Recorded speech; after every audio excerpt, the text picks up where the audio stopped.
Chapter 465. A real shark. Lin Yi glanced at Yu Shu, ignoring her. Perform for Pin Liang? Lin Yi, on the other hand, wasn't that bored. He put the clams on the fire rack and started roasting them. Lin Yi, you can start a fire by drilling wood. Meng Yarrow, who'd been standing on the side, hadn't said a word. Yu Shu said that Lin Yi could start a fire by drilling wood. Yes. Lin Yi had no choice but to answer since the miss had asked. Then why don't you drill it for us to see? Meng Yarrow didn't want Lin Yi to get into trouble, and judging from Pin Liang's attitude, he'd probably do what he said. Lin Yi was her follower, and Meng Yarrow didn't want Lin Yi to get arrested. Oh, okay. Lin Yi found 2 pieces of wood and prepared to start a fire. Wait, why are you standing so far away from me? Perform in front of me if you can. Pin Liang waved his hand to stop Lin Yi, surprised that Lin Yi had agreed to perform. But the easier it was for Lin Yi to agree, the more he was afraid that Lin Yi would do something to it. Do you need me to perform in front of you? Lin Yi thought that Pin Liang could go after Meng Yarrow if he wanted to, but there was no need for him to get a solar grill. Lin Yi didn't bother with him, but the guy had taken the initiative to target him. Lin Yi was a little puzzled. Was the guy itching for a beating again? Or was he out of his mind? Pin Liang wouldn't have dared to cause trouble for Lin Yi under normal circumstances, but today was different. He was the one who organized the trip, and he was the one who booked the plane. From a certain perspective, he was the person in charge of the trip. This way, if Lin Yi were to bring a fire source onto the plane, he would have the responsibility to stop and discipline him. That was why Pin Liang dared to do this. Pin Liang wouldn't be this angry if Lin Yi had just admitted to it. At most, he'd scold him a bit and confiscate his fireplace. But Lin Yi was drilling wood to start a fire. Pin Liang had heard of drilling wood to make fire, but he had never seen it before. Also, if wood could really be used to start a fire, then those exploration teams and inspection groups wouldn't have to attach so much importance to their personal fire source. Wouldn't they be able to start a fire by just finding 2 pieces of wood? Alright, just put it in my hand and let me see if I can start a fire. Pin Liang was afraid that Lin Yi would do something to it, so he asked for another piece of wood. He didn't believe that Lin Yi could start a fire so easily. Hey, do whatever you want. Don't look for me if you burn up. Lin Yi was just thinking about how to teach this guy a lesson when he didn't expect Pin Liang to take the initiative to crawl under his fingers. Alright, I won't look for you. It's my bad luck if I burn up. Everyone is here to testify. Pin Liang laughed coldly. But I'm afraid that you don't have what it takes. Lin Yi didn't say much. He put a piece of wood in Pin Liang's hand and started rubbing the other piece of wood against it. I thought you had some tricks up your sleeves. You'll never be able to make a fire with this kind of method. Pin Liang laughed at Lin Yi's actions. Since you want to make a fool of yourself, then do what you want. Pin Liang thought to himself. He had made a fool of himself today, and now it was Lin Yi's turn. Pin Liang was laughing proudly when he heard a phut. Then, he felt a burning sensation in his palm. What? Pin Liang realized that the wood in his hand had been set on fire, and the flames were blazing. It scared him so much that he threw the wood away and started screaming. It's hot, it's hot. Everyone had benefited from Pin Liang, so they couldn't make fun of him. Yu Shu, on the other hand, didn't care. She started laughing at Pin Liang's funny face. Kang Xiaobo started laughing as well. Pin Liang felt so humiliated that he wanted to jump into the sea. He was just about to find an excuse to leave when he saw a shark fin swimming around in the sea. Pin Liang was overjoyed. This Jiao Xiaofu was really something. He came at just the right time. He was pretending to be a shark again, and this time in deep water. Yu Shu wouldn't be able to throw a rock that far no matter how good she was. Even the Olympic shot put champion wouldn't be able to do it. Another shark attack. Pin Liang yelled, drawing everyone's attention away. Wait for me, I'll come back after I take care of this shark. Pin Liang had already thought of an excuse. He'd kill the shark later, but he didn't plan on dragging the shark back to shore. He couldn't drag it back to shore, since he only bought a frozen shark from the supermarket. He didn't have any left to drag. But he could use the excuse that the shark was deep in the sea, and it was too far for him to drag it back. There was already one shark, and he couldn't finish it. He didn't need another one. In order to avoid the awkwardness of drilling wood to start a fire, Pin Liang sprinted into the sea and charged at the shark. "You bold shark, Liang bro will take care of you." Yu Shu had gotten the first move, and Pin Liang couldn't let it slip again. He had to get rid of the shark as soon as possible before Yu Shu made another move. Phut! Lin Yi almost burst out laughing at Pin Liang's reactive. This shark was a real shark, after all. He couldn't help but admire Pin Liang's bravery. "Liang bro, where are you going?" Xiaofu was shocked as he watched Pin Liang run away. He wasn't the one who pretended to be the shark, so Xiaofu thought of a scary possibility. Pin Liang, on the other hand, was already far away, and couldn't hear Xiaofu's shout at all. He was still charging forward passionately, but he froze when he was about to reach the shark. That was because he saw the shark opening its bloody mouth towards him. "What?" Pin Liang stopped. "Xiaofu?" The shark didn't reply, but swam towards Pin Liang with its mouth open. It was a shark attracted by the smell of blood. Xiaofu's head was bleeding, and the boys in the class had used seawater to wash the shark's meat, so the shark had snuck in through the hole Pin Liang had made in the security line. Oh my god. Pin Liang realized that this wasn't Xiaofu at all. It was a real shark. Pin Liang was scared, and with a scream, he swam towards the shore, pissing his pants. This time, he used all his strength and started running. Although it was a little shameful, it was nothing compared to losing his life. Chapter 466. Lin Yi makes a move because of her concentration. Xiao Xiao didn't realize that the shark wasn't far from her, and that Pin Liang was drawing it over. Pin Liang, on the other hand, saw Xiao Xiao, and his eyes lit up. He quickly swam towards Xiao Xiao's direction, trying to draw the shark's attention to Xiao Xiao. Pin Liang wouldn't have dared to do this under normal circumstances, since he was very afraid of Xiao Xiao. But now that his life was in danger, he had to do it.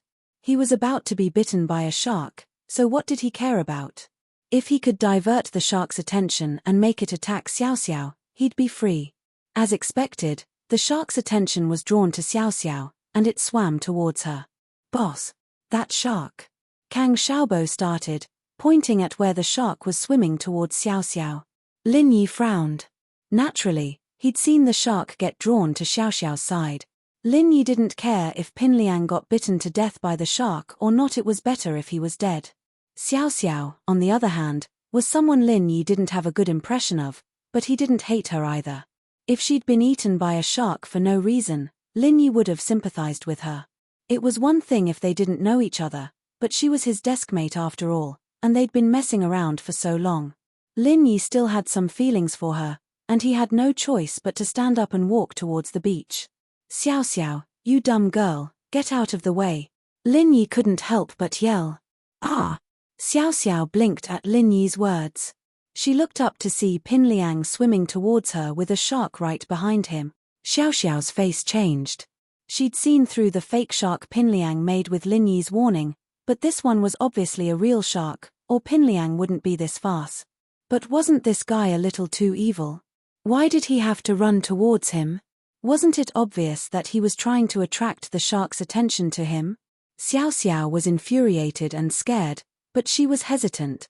The bracelet that her mother had left for her was lost here. If she ran away now, it would be difficult to locate it later, and the hope of finding it would be even slimmer. "What are you thinking about?" Lin Yi was getting a little exasperated. Xiao Xiao was usually a smart girl, so why was she so dumb at critical moments? My bracelet," Xiao Xiao said. Lin Yi fainted. He was already dead, and he was still looking for the bracelet. What kind of thinking was that? But Xiao Xiao didn't move. Even if she ran back, it'd be too late. Lin Yi could only jump into the sea with his clothes on.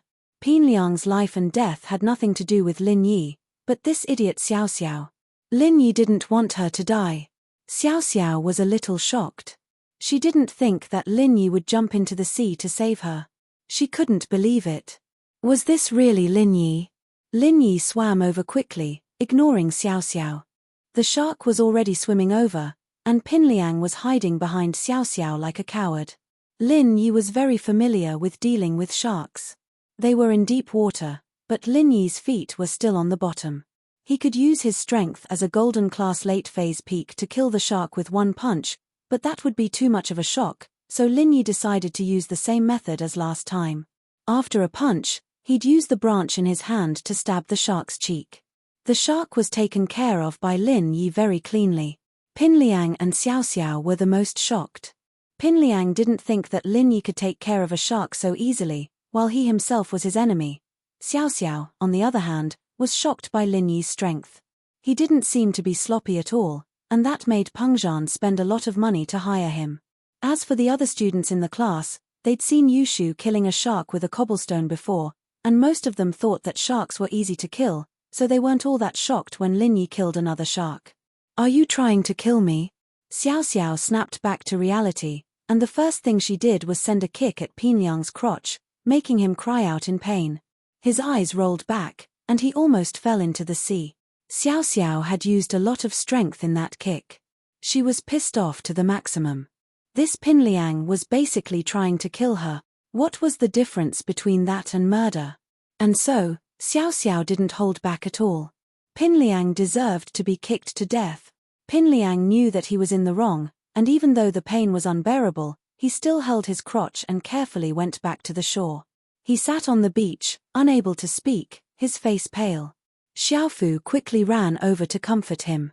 At this moment, no one in the class was sympathizing with Pin Liang anymore. What Pin Liang did before was simply too immoral.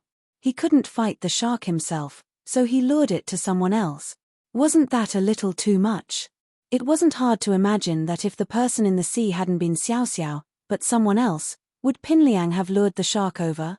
If it weren't for Lin Yi's timely arrival, wouldn't the person in the sea be in the fish's stomach? Dumb girl, why didn't you run? Lin Yi was a little annoyed that Xiao Xiao didn't run. If she had run, he wouldn't have had to go into the water. Now that he was all wet, it was really uncomfortable. My mom left me a bracelet. Xiao Xiao remembered that she hadn't found it yet. She couldn't care less about the shark's blood in the water. She crouched down to look for it. What bracelet? You don't even want your life anymore? Lin Yi didn't know whether to laugh or cry. It's something my mom left for me. Xiao Xiao looked at Lin Yi, a little embarrassed, but she didn't look away. This bracelet was too important to her. She didn't want to lose it. Something. It was Lin Yi's turn to be surprised, but it was just as Xiao Xiao said. Lin Yi understood why Xiao Xiao would risk her life to look for the bracelet. What Lin Yi didn't expect was that Xiao Xiao didn't have a mother. My mom left when I was really young. Xiao Xiao shook her head, a faint sadness in her eyes. Chapter 467. Chapter 467, Pin Liang's new plan you. What are you doing? Xiao Xiao jumped, not expecting Lin Yi to be so bold as to hold her hand. She wanted to move away subconsciously, but she didn't manage to. Lin Yi didn't say anything. He put something in Xiao Xiao's hand and left. A bracelet. Xiao Xiao looked at the thing Lin Yi put down, speechless. She'd been looking for it for so long, and Lin Yi just casually touched the water and found it. Xiao Xiao looked at Lin Yi's back in disbelief, her eyes filled with disbelief. She didn't understand Lin Yi at all. Lin Yi wasn't a treasure hunter or anything. How would he be able to find the bracelet Xiao Xiao threw into the water under normal circumstances? Lin Yi was just using Xiao Xiao's faint hostility towards him, and through the jade's sensing ability, he found something with Xiao Xiao's presence in the sea. It was just a normal function of the jade, and Lin Yi often used it in the battlefield to find out what his enemies were hiding. Of course, this function only worked on people who were hostile to him. It didn't work on anyone else. The spring outing ended peacefully with Pin Liang's farce. In the evening, the students in the class took the seaplane back to Songshan City. Pin Liang's face was pale as he sat next to Xiaofu. The two didn't try to sit in the last row anymore, instead choosing to sit behind everyone else in the middle of the cabin. The spring outing was a perfect plan, and now it's ruined. Pin Liang realized that everything was going wrong. No matter what he did, it always ended in failure. If this went on, he might even think that he was possessed by the god of misfortune. Liang bro, I'm sorry, I didn't warn you in time when that shark came. Xiaofu said, a little guilty. It's fine, I was too impatient. Pin Liang waved his hand. I'm afraid Meng Yao's impression of me is even worse now. She thinks I'm a coward, trying to lure danger to a woman. I'm done for, there's no hope left. Brother Liang, don't give up. There's still hope. Xiaofu tried to calm Pin Liang down. In fact, even he himself thought that Pin Liang's chances were slim. Really? Is there still hope? Pin Liang was like a drowning man clutching at the last straw. He knew it was hopeless, but he didn't want to give up. Yes. Jiao Xiaofu hesitated for a moment before saying, Brother Liang, I think you should force yourself on her. Force yourself on me? Pin Liang paused, looking at Xiaofu in shock. You're saying, that's right. Jiao Xiaofu was just saying it casually, but after saying it, even he felt that it was a good idea, so he continued, Brother Liang, it's already April, and there are only 2 months left before the college entrance examination. Time is tight, and if you don't hurry up, I'm afraid that your chances will be even slimmer after you enter university. What if Meng Yao finds someone else after she goes to university? Yeah, you're right. Pin Liang nodded, but isn't it too risky to force yourself on her? Meng Yao's family isn't normal, and I'm afraid that it'll backfire. Pin Liang had given Ruoming a similar idea before, telling him to force himself on Tang Yun, but that was only for girls with no background. Meng Yao, on the other hand, was different. Peng Zhan wouldn't let him off the hook if he really did force himself on Meng Yao. That's not true. Xiaofu waved his hand mysteriously. Think about it, Liang bro. What do the people in the upper class care about the most? Its reputation, and if Meng Yao really becomes yours, would she dare to sue you? Even if she wanted to, Peng Zhan might not agree to it. This is related to his daughter's reputation for life. If this gets out, how is Meng Yao going to get married? That's true, but how can I guarantee that Peng Zhan won't do something to me in the dark? Pin Liang hesitated, still worried. Isn't that easy? First, Meng Yao's already yours, and I don't believe that she won't care about all this. As long as she cares, you can take advantage of the situation and break through her mental defenses, Xiaofu said confidently. Secondly, Liang bro, you have to go to Peng Zhan's company and spread the word that Meng Yao's already yours, that you're his son-in-law. Let everyone know about this, and Peng Zhan won't be able to do anything to you even if he wants to, since everyone knows about this. He'll have to acknowledge you as his son-in-law to avoid being laughed at, Xiaofu said confidently. Hey! I say, Xiaofu, you're pretty good, aren't you? Pin Liang listened to Xiaofu's analysis and felt that it was true. It was a great idea if he did it right. Of course, Liang bro, you can do this if you're really afraid of something happening. Xiaofu was getting more and more excited. Lock Meng Yao up first, then go to Peng Zhan's place and say that Meng Yao's already yours. See how he react. If he acknowledges you as his son-in-law, then go back and cook the rice. If he doesn't, then let Meng Yao go and tell him that it's just a joke. That way, the risk will be much lower. Xiaofu, I really didn't realize that you're so smart. Pin Liang was a little worried before, but calmed down after hearing Xiaofu's instructions. There was no risk at all. Hehe, it's all thanks to your training, Liang bro. Xiaofu smiled, pleased with himself. Man, this thing down there got kicked by Xiao Xiao, and it's all swollen now. Looks like I won't be able to use it anytime soon. I can't force myself on her, either, Pin Liang said, a little regretful. Xiao Xiao gripped the bracelet in her hand tightly. She needed to re-evaluate Lin Yi's strength. She'd underestimated Lin Yi too much before, resulting in her losing time and time again. It seemed that making Lin Yi fall in love with her wasn't an easy task. Lin Yi had saved her today, but Xiao Xiao could tell that Lin Yi didn't save her because he liked her at all. It was out of pity. And so, Xiao Xiao felt that she needed to adjust her plan a little. If she kept chasing Lin Yi like this, Lin Yi would never like her for the rest of his life. It seemed that she had to do something. Chapter 468. Chapter 468, Xiao Xiao's confession. No. He'd saved her, but how could she let go of the humiliation she'd suffered? Absolutely not. She was Xiao Xiao. When had she ever been so irresolute? She'd already made up her mind to make him pay, so she'd keep her word. It was Monday morning, and Lin Yi brought the freshly made shark fins to Mr. Tang. It wasn't much of a delicacy for Meng Yarrow and Yushu, after all. Mr. Tang, naturally, was very happy. He couldn't stop smiling when he saw the shark fins Lin Yi had brought. Mrs. Tang, on the other hand, was happy as well. Lin Yi's appearance had changed the family for the better. Lin Yi, I've thought about it, and I've decided to buy a retail store after the relocation. It might cost a bit more, but it'll be enough to open a barbecue shop, Mrs. Tang said. This was the decision she'd made after hearing from Tang Yun that Lin Yi wanted her to open a shop. That's a good thing. Lin Yi nodded. With a shop in front and a home behind, we don't have to worry about a place to live. Yeah. Mrs. Tang paused for a moment before continuing, but I might not be able to return the money I borrowed from you so soon. We've made some money these days, and with the money from old Tang's surgery, it should be enough to pay for the store. Mrs. Tang knew that Tang Yun wouldn't be able to say it herself, so she might as well say it herself. Even if Lin Yi rejected her, it didn't matter. She'd be the one losing face anyway. You don't have to return that money. Lin Yi smiled. Let me know if it's not enough. It's enough, Mrs. Tang said with a smile after hearing Lin Yi's words. Old Tang, I told you Lin Yi would be fine. That's good.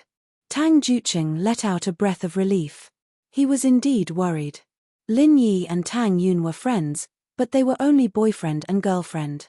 They weren't engaged or married, so Tang Jucheng didn't feel comfortable owing Lin Yi so much money. Mom, why are you all so greedy? Tang Yun wasn't very happy. Although she didn't feel that way about Lin Yi giving money to her family anymore, she still felt that she owed it to Lin Yi. If his parents couldn't pay back the money, it would still fall on him in the end. What if he couldn't pay back the money? How was he supposed to return it? This child, what do you mean by greedy? Isn't it difficult at home? Mrs. Tang glared at her daughter, thinking, you really don't know how to use your resources. Lin Yi is so generous, can't you just ask for more? At that time, he would also buy a bigger retail store at home and even buy the first and second floors. Tang Yun pouted and lowered her head.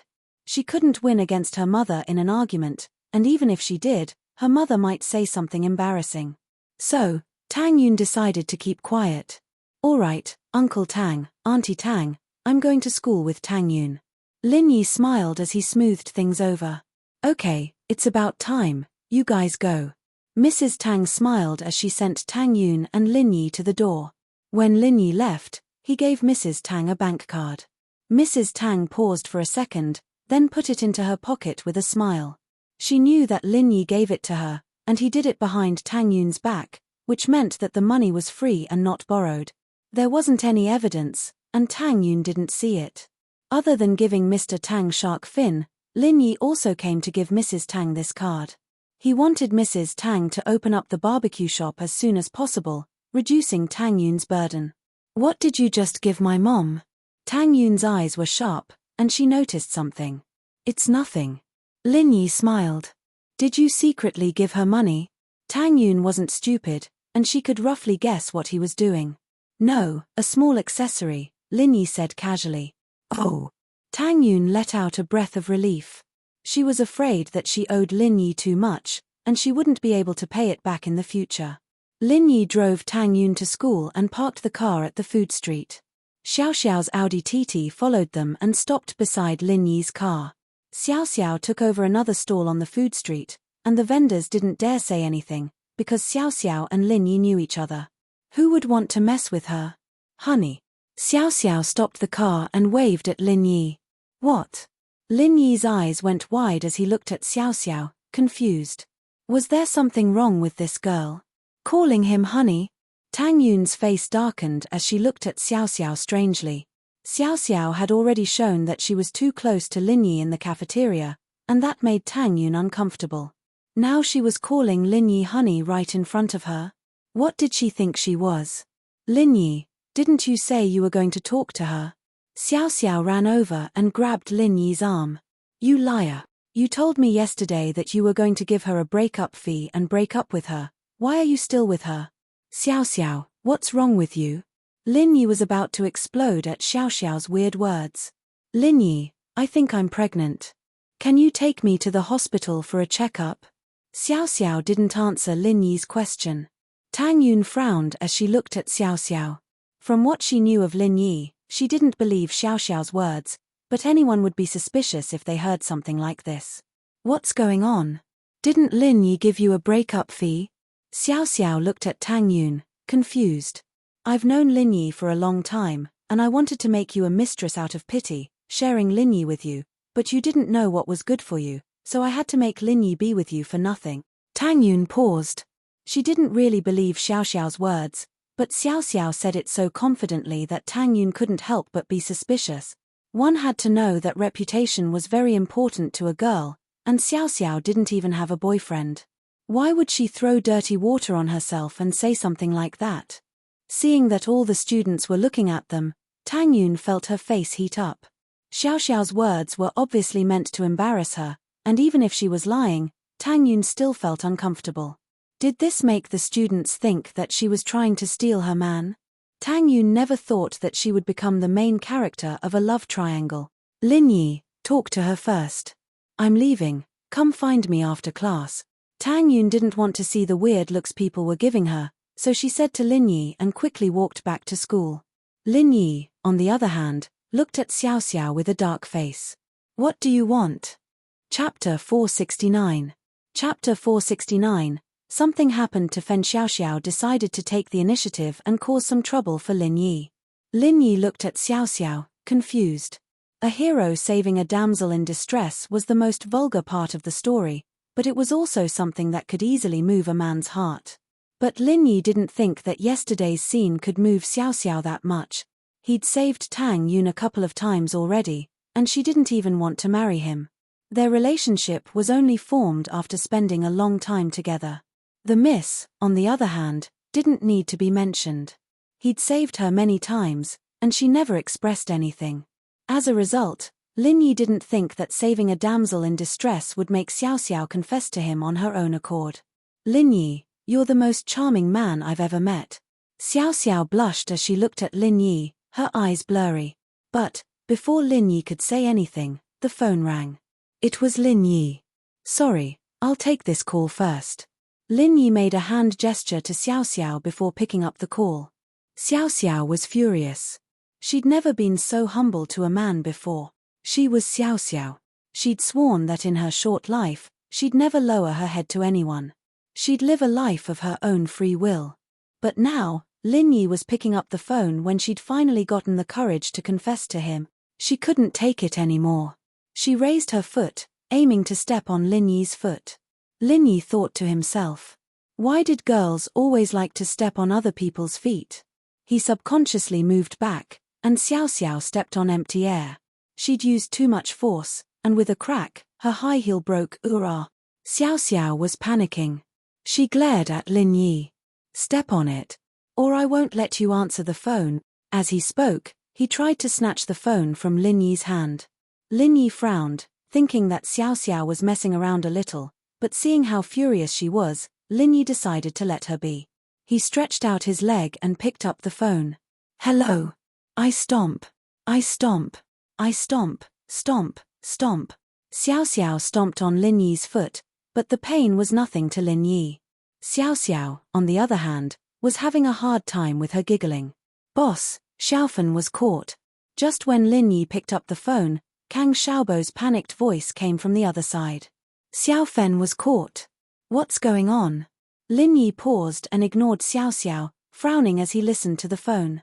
Boss, it's like this. I woke up this morning and went to Xiaofen's house to have breakfast with her.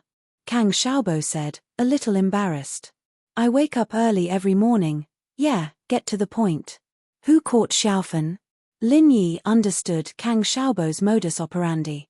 Men and women in love were always passionate, so Lin Yi wouldn't stop Kang Xiaobo from working hard every morning. After all, didn't he still go to Tang Yun's place early in the morning? This morning, Xiaofen was waiting for me on the bench near the breakfast stall like usual. But I usually get there first, but there was a traffic jam this morning, so I got there a little late. Kang Xiaobo said. When I got out of the car, I saw Xiaofen being caught by two men into a white van without a license plate. I was shocked and quickly called a taxi to follow them. I followed them to the entrance of a compound, But the taxi driver only stopped nearby and didn't dare to go in. Hearing Kang Xiaobo's words, Lin Yi sighed. He couldn't understand why these people caught Xiaofan. Could it be that they were sent by Kang Mingming? Where are you? I'll go right now. Lin Yi asked. There's a road sign here, it says Dunmeng Street sub 7, but there doesn't seem to be anyone passing by, so it should be the suburbs, Kang Xiaobo said. I spent around 300 yuan on the taxi, so it should be the suburbs far away. Okay, don't do anything rash. Wait for me, Lin Yi said. Keep in touch. Okay, boss. Hurry up. I'm afraid they'll do something bad to Xiaofan if I'm late, Kang Xiaobo said. Don't worry. I'm here. Nothing will happen, Lin Yi said. After hanging up the call with Kang Xiaobo, Lin Yi ignored Xiao Xiao and turned to get in the car. But he saw Xiao Xiao's Audi TT. Lin Yi hesitated. Lend me your car. In terms of speed, there was no way his van could catch up to Xiao Xiao's sports car. After all, there was the engine. Even if he stepped on the gas pedal, the car couldn't turn into a plane. The place Kang Xiaobo mentioned was a place Lin Yi had never heard of, and since Kang Xiaobo spent 300 yuan on the taxi, excluding the possibility of the car taking a detour, it was more than 100 kilometers away. It wasn't close at all. Xiao Xiao blinked. Why did he only think of her when he wanted to borrow the car? Why did he ignore her before? Xiao Xiao hemphed. I can borrow the car, but I have to be in the car. Follow if you're not afraid of danger. Lin Yi didn't have time to bullshit with Xiao Xiao. The situation wasn't clear right now, and 1 minute late meant 1 minute more danger. Lin Yi didn't want to waste time trying to convince Xiao Xiao. I'm not. Xiao Xiao nodded. The more dangerous and exciting it is, the more I like it. You're quite special, no wonder you like racing. Lin Yi shook his head.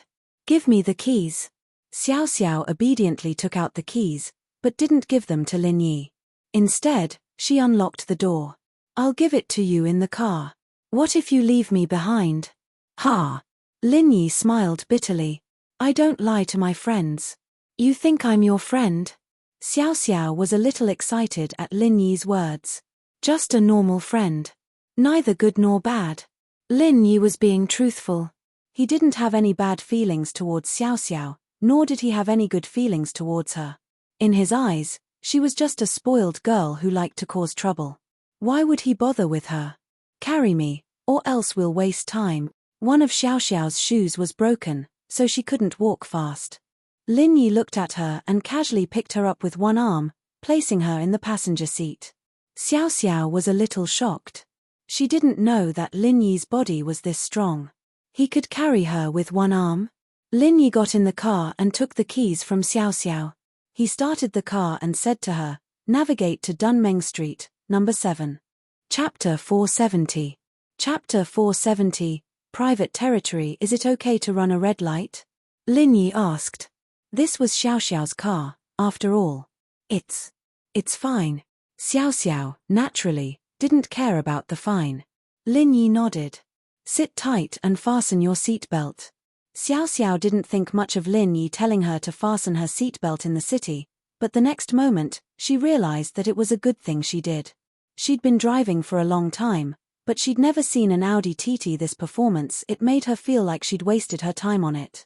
In the city, Lin Yi took every chance he got, not only ignoring the red lights, but even ignoring the traffic police signaling for him to stop. That's amazing. Xiao Xiao was excited. Why can't I be this amazing? Even the traffic police can't stop you. I'm going to save someone. You're just racing for the thrill. It's different, Lin Yi said faintly as he glanced at the rearview mirror. There were 2 police cars behind them. Lin Yi was a bit speechless, but thinking about it, his actions were no different from racing. It was normal to get police cars. Whoa, there's police cars behind us. Lin Yi, we have to lose them. Xiao Xiao wasn't scared at all, but excited instead. I've only seen something like this in Need for Speed. Lin Yi rolled his eyes. He'd guessed that Xiao Xiao's background wasn't normal. She'd been able to go from high school to high school, so she must have a lot of power behind her. It was understandable that Xiao Xiao didn't care about being chased by police cars. But Lin Yi didn't want any trouble. His first goal was to save someone, not deal with police cars. What's your license plate? Song AFX 520. What's wrong? Xiao Xiao asked subconsciously. FX 520? Lin Yi thought to himself. That plate was pretty special. Feng Xiao, I love you. But this also proved that Xiao Xiao's family wasn't simple at all, being able to get a plate like this. This was much harder to get than a plate with 3 8s or 3 6s. But Lin Yi didn't say much and took out his phone to call Lingshan. Lingshan hadn't been home for a couple of days now. She was in the police force, organizing the experts to analyze the organ trafficking case. Seeing Lin Yi's phone call, he thought that Lin Yi had some clues, so he quickly picked it up. Miss Braindead, my car plate is Song AFX 520, there's a police car chasing after me, tell them to stop. Lin Yi hung up before Lingshan could reply. Ah! Lingshan stared blankly at the phone, her face filled with anger. This Lin Yi. How dare he order him to do things? The next time I see him, I must beat him until his face is full of bumps. Lingshan wasn't happy, but she didn't want to piss Lin Yi off. She called the traffic police, telling them that the AFX 520 was on duty and telling them to stop chasing. As expected, not long after Lin Yi made the call, the police cars behind them disappeared, and when they passed by the traffic police station, there were no more traffic police to stop them. Lin Yi, you're too amazing, aren't you?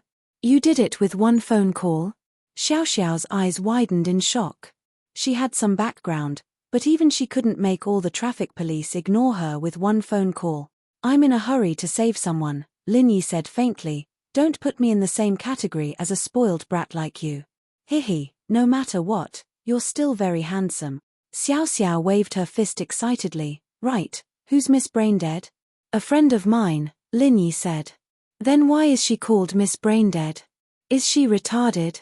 Xiao Xiao asked, confused. It's my nickname for her, Lin Yi explained helplessly. It wasn't a good nickname to tell people.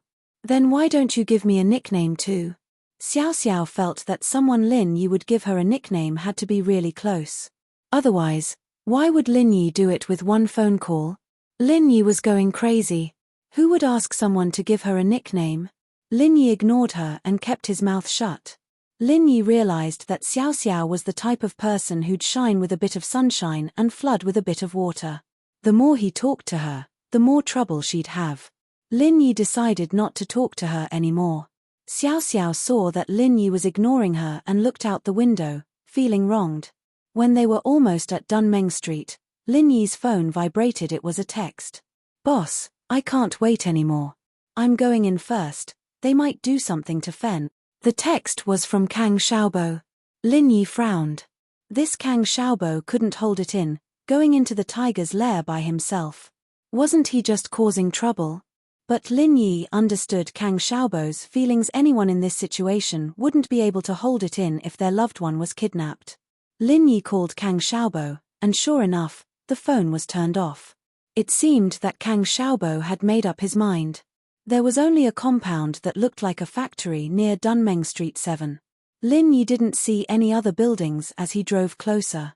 This was the outskirts of the city, and other than the barren land, there was only a building a long distance away. Who's there?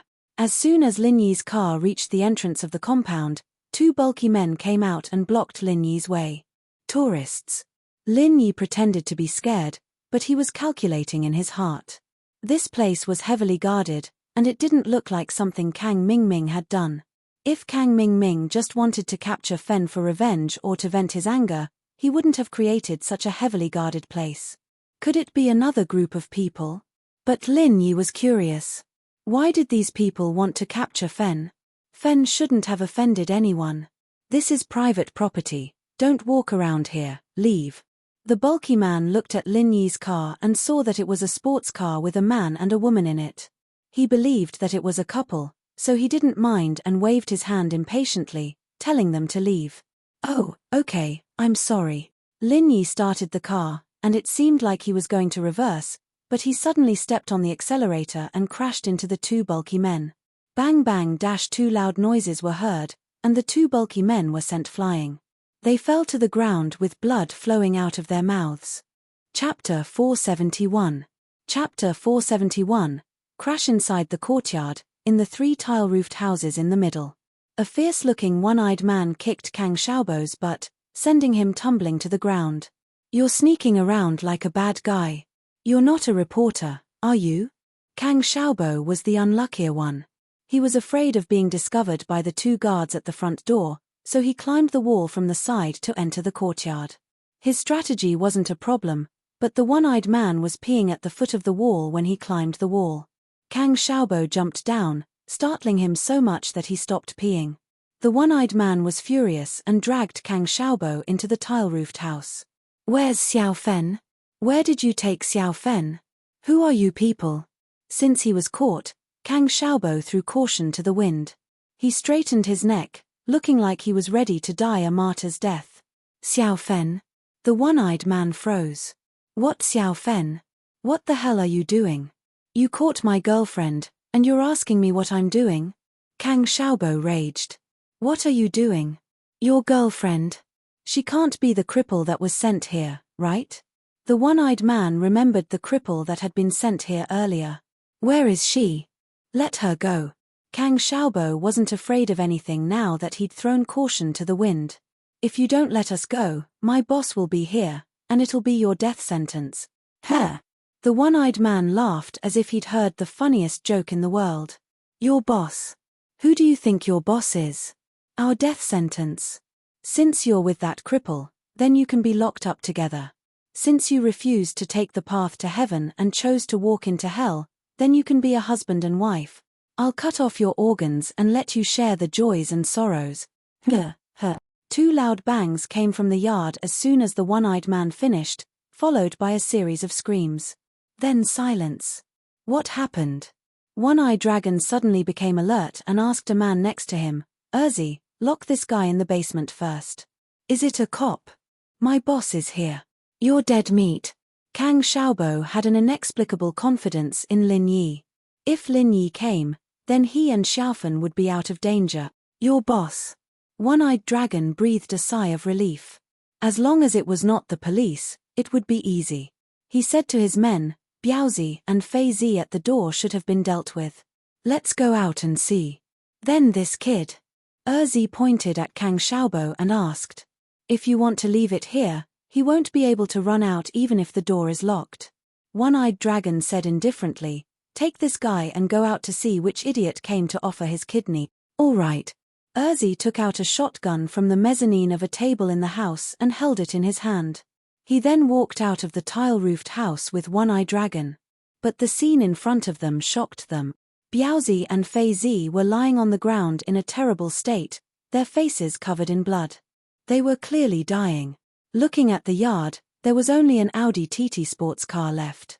Biaozi and Fei Zi were obviously hit by this car. "Motherfucker, kill them." One-eyed dragon panicked. This yard was usually guarded by the 4 of them, and now 2 of them were killed by a car. How could he tolerate it? They have guns," Xiao Xiao said in panic as she saw One-eyed dragon and Urzi coming out of the house. "Ha! I told you that it's dangerous. If you're afraid, I'll leave the car with you. You can drive back now." Lin Yi looked at the pale Xiao Xiao and said faintly, "I promise that no one will chase you." I'm not leaving." Xiao Xiao didn't dare to drive away by herself.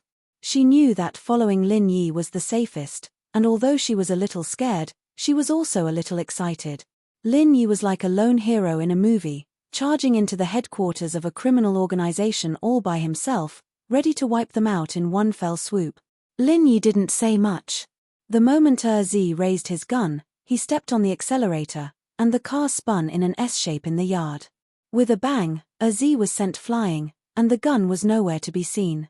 Lin Yi didn't want to reveal too much of his strength in front of Xiao Xiao, so using the car to hit people was the best solution. One-eyed dragon thought that with the gun out, the people in the car in front of him would obediently surrender.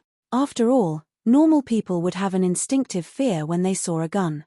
As long as they weren't desperados, they wouldn't act rashly.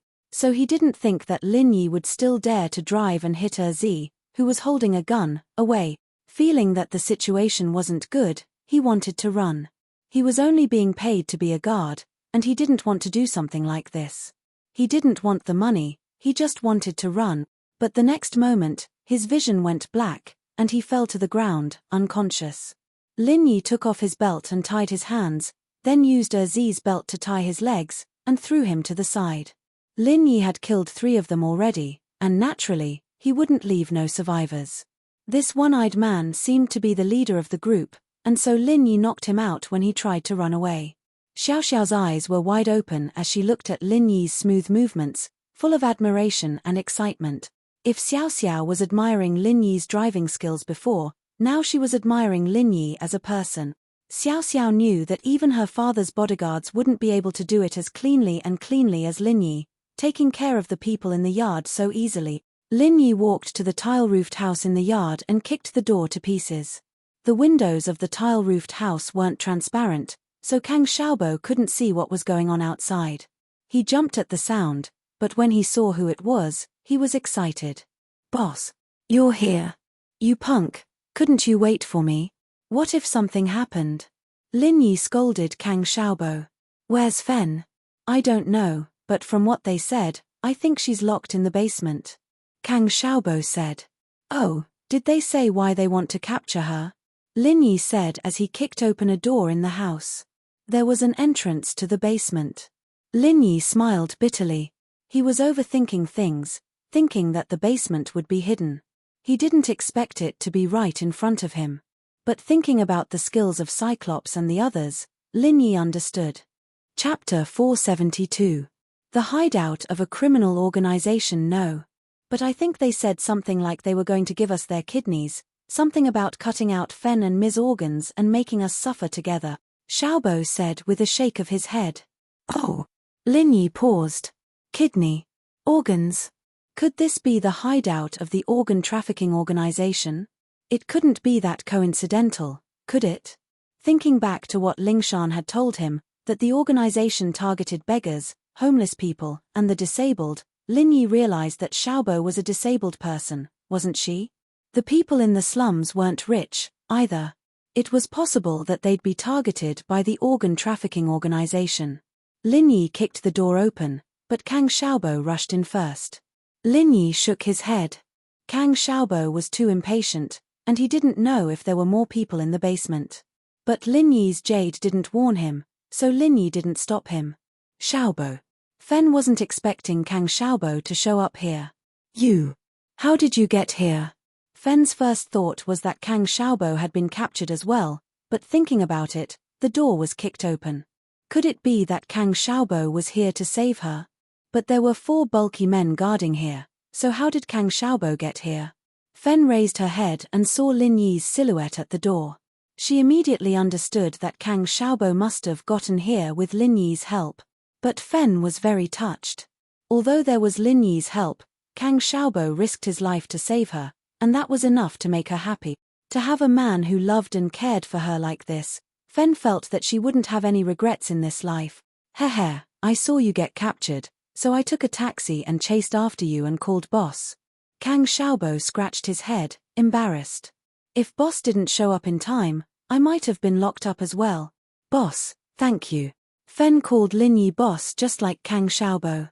She was filled with gratitude towards Lin Yi.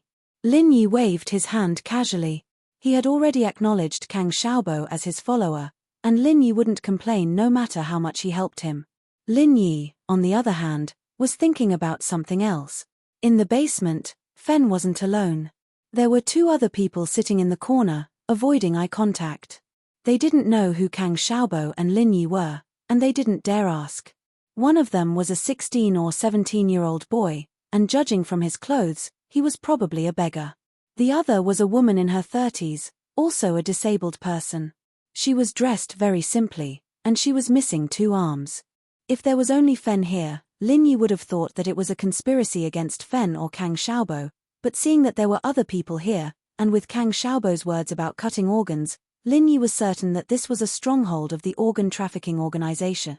Xiao Xiao was a little scared and excited as she carefully followed behind Lin Yi. As far as she was concerned, Lin Yi was a hero who destroyed a criminal organization. Xiao Xiao usually did things that bordered on the law, like fighting, racing, and so on, but in her heart, she admired heroes as well. It was just that she couldn't be a hero, so she looked for excitement in other ways. Now that she saw Lin Yi destroy a criminal organization all by himself, she couldn't be more excited. Lin Yi, is this a criminal organization? Maybe. Lin Yi planned to call Lingshan and have her take over. Lin Yi wasn't a hero. His only goal here was to save Fen, and the reason why he left one alive was because he wanted to know why these people kidnapped Fen. As for other things, Lin Yi didn't care. As for whether or not he could find the organization behind this, Lin Yi didn't care. At that moment, Kang Xiaobo saw Xiao Xiao following behind Lin Yi. He couldn't help but give Lin Yi a thumbs up. It's only been a few days, and he's already done with Xiao Xiao? Lin Yi saw through Kang Xiaobo's dirty thoughts and glared at him helplessly. My car's too slow, so I drove Xiao Xiao's car. Oh. Kang Xiaobo was a little disappointed. He thought that Lin Yi and Xiao Xiao were already together. Don't move, I'll make a call, Lin Yi said to Kang Xiaobo and Fen before leaving the basement. Lin Yi, on the other hand, called Lingshan. Lingshan looked at Lin Yi's call and really wanted to hang up. She was already annoyed enough, and Lin Yi was still bothering her with some small stuff. Hey, what else is there? I already talked to the traffic police. Didn't the cars leave already? Lingshan roared furiously. She didn't want to pick up the call, but she knew that she couldn't offend Lin Yi too much, but she could at least complain a little, right? She continued, don't you know that I'm very busy? I haven't slept well for days because of the case. Oh, I found a suspected organ trafficking organization's hideout. Since you're busy, I'm leaving, Lin Yi said and hung up. What? Lingshan paused. Suspected organ trafficking organization's hideout? Lin Yi found it. Lingshan stood up subconsciously. Wait a minute, but she realized that Lin Yi had hung up on her. Lingshan gritted her teeth in anger, but her heart was thumping with excitement as well. If what Lin Yi said was true, then wouldn't she have all the clues that had been bothering her for a long time? The officers all looked at Lingshan, confused. They looked at her with questioning eyes, but she didn't explain. I'll go back to my office for a bit. With that, Lingshan ran back to her office, closed the door, and called Lin Yi back as fast as she could. I thought you weren't interested. Lin Yi smiled as he picked up the phone. Aya. Don't be angry, I'm just excited, I'm not in a good mood. Good man, tell Miss Braindead, where's the hideout? Lingshan's hair stood on end from her own whining voice, but there was nothing she could do. This Lin Yi could be persuaded, but not cowed. She had no choice but to swallow her pride and ask for help from him. Dunmeng Street, Deputy 7th. You better come yourself, drive a big car. Lin Yi said. Chapter 473. The breakup. Lingshan couldn't help but frown at the scene in the yard. These people are dead. I ran them over, Lin Yi explained faintly. How could you just kill people like that? As a police naturally, Lingshan didn't like what Lin Yi was doing. They had guns. If I didn't run them over, why would I wait for them to shoot me? Lin Yi rolled his eyes. I told you to do it yourself, so you can deal with it. Lingshan nodded. Lin Yi had a point, and Lin Yi had at least left one of them alive. That made her happy. She quickly made a statement for Fen, the beggar, and the disabled woman before letting them into the police car. She'd be sending them back later. Fen, on the other hand, went with Lin Yi. The back seat of the Audi TT was very small, but Kang Xiaobo and Fen had to squeeze in the back. Lingshan was left to clean up the scene, and Lin Yi left. Actually, even if Lin Yi went to the police station to make a statement, it wouldn't be a big deal. It wasn't just self-defense, but Lin Yi didn't like trouble. It'd be a lot easier if Lingshan took care of it herself, and he'd be able to give the girl some credit. On the way back, Lin Yi slowed down the car since there wasn't anything urgent. Xiao Xiao was a little unhappy. Lin Yi, why are you driving so slow? If you think it's slow, you can drive. Lin Yi said faintly. Then, you drive. Xiao Xiao was a little annoyed. She wanted to see Lin Yi drive again, but that wasn't possible anymore. Tang Yun went back to the classroom and thought about what happened this morning. She thought it was fake, but the more she thought about it, the more worried she got. Did Xiao Xiao really have something to do with Lin Yi? Thinking about Xiao Xiao suddenly transferring to Songshan's Songshan and sitting next to Lin Yi, Tang Yun felt a little annoyed. If Xiao Xiao had nothing to do with Lin Yi, why would she bother Lin Yi every day? She clearly knew that Lin Yi's girlfriend was her, but she still dared to say those words to Lin Yi in front of her. Could it be that what she said in the morning was true? Otherwise, why would a girl sully her own reputation by saying that she had a relationship with Lin Yi and might be pregnant? Let Lin Yi take her to the hospital for a checkup. Tang Yin thought that even if she had that kind of relationship with Lin Yi, she couldn't just let everyone know, could she? Unless she was threatened by external factors and was in a hurry to announce her relationship with Lin Yi, then she would throw caution to the wind. Was Xiao Xiao's situation the same way? If it weren't for her relationship with Lin Yi, she wouldn't have said these things, would she? Since she was shameless enough to say these things, did it mean that there was something going on between her and Lin Yi? Tang Yun's mind was a mess, filled with the scene from this morning.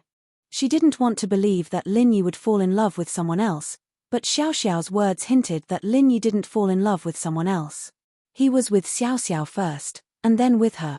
Otherwise, Tang Yun wouldn't believe that Xiao Xiao would fall in love with Lin Yi just a few days after transferring, and even have that kind of relationship with her. The only possibility was that Lin Yi and Xiao Xiao knew each other from before, thinking back to the time when she asked Lin Yi about their relationship, and Lin Yi only said that Xiao Xiao had seen him drive before and wanted to learn from him. Tang Yun's frown deepened. Learning to drive? Just learning to drive? Why did she have to go through so much trouble to be in the same class as Lin Yi? Tang Yun took out her phone and looked at it. There were no missed calls, no messages. Why wasn't Lin Yi looking for her?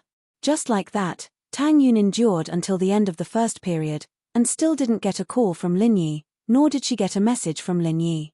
She waited in the classroom for a long time, but Lin Yi still didn't come looking for her. When they separated in the morning, Tang Yun told Lin Yi that he would look for her after the first period. But even when the bell rang, Lin Yi wasn't there. Tang Yun's mind was a mess. Could it be that what happened this morning was real? Tang Yun was regretting it. If she had known this would happen, she would have ignored her pride and continued to see what Xiao Xiao had to say. However, at that time, he couldn't let go of his pride, so he left first. In the second period, Tang Yun didn't even react to the teacher's question, and she didn't know how she got through it.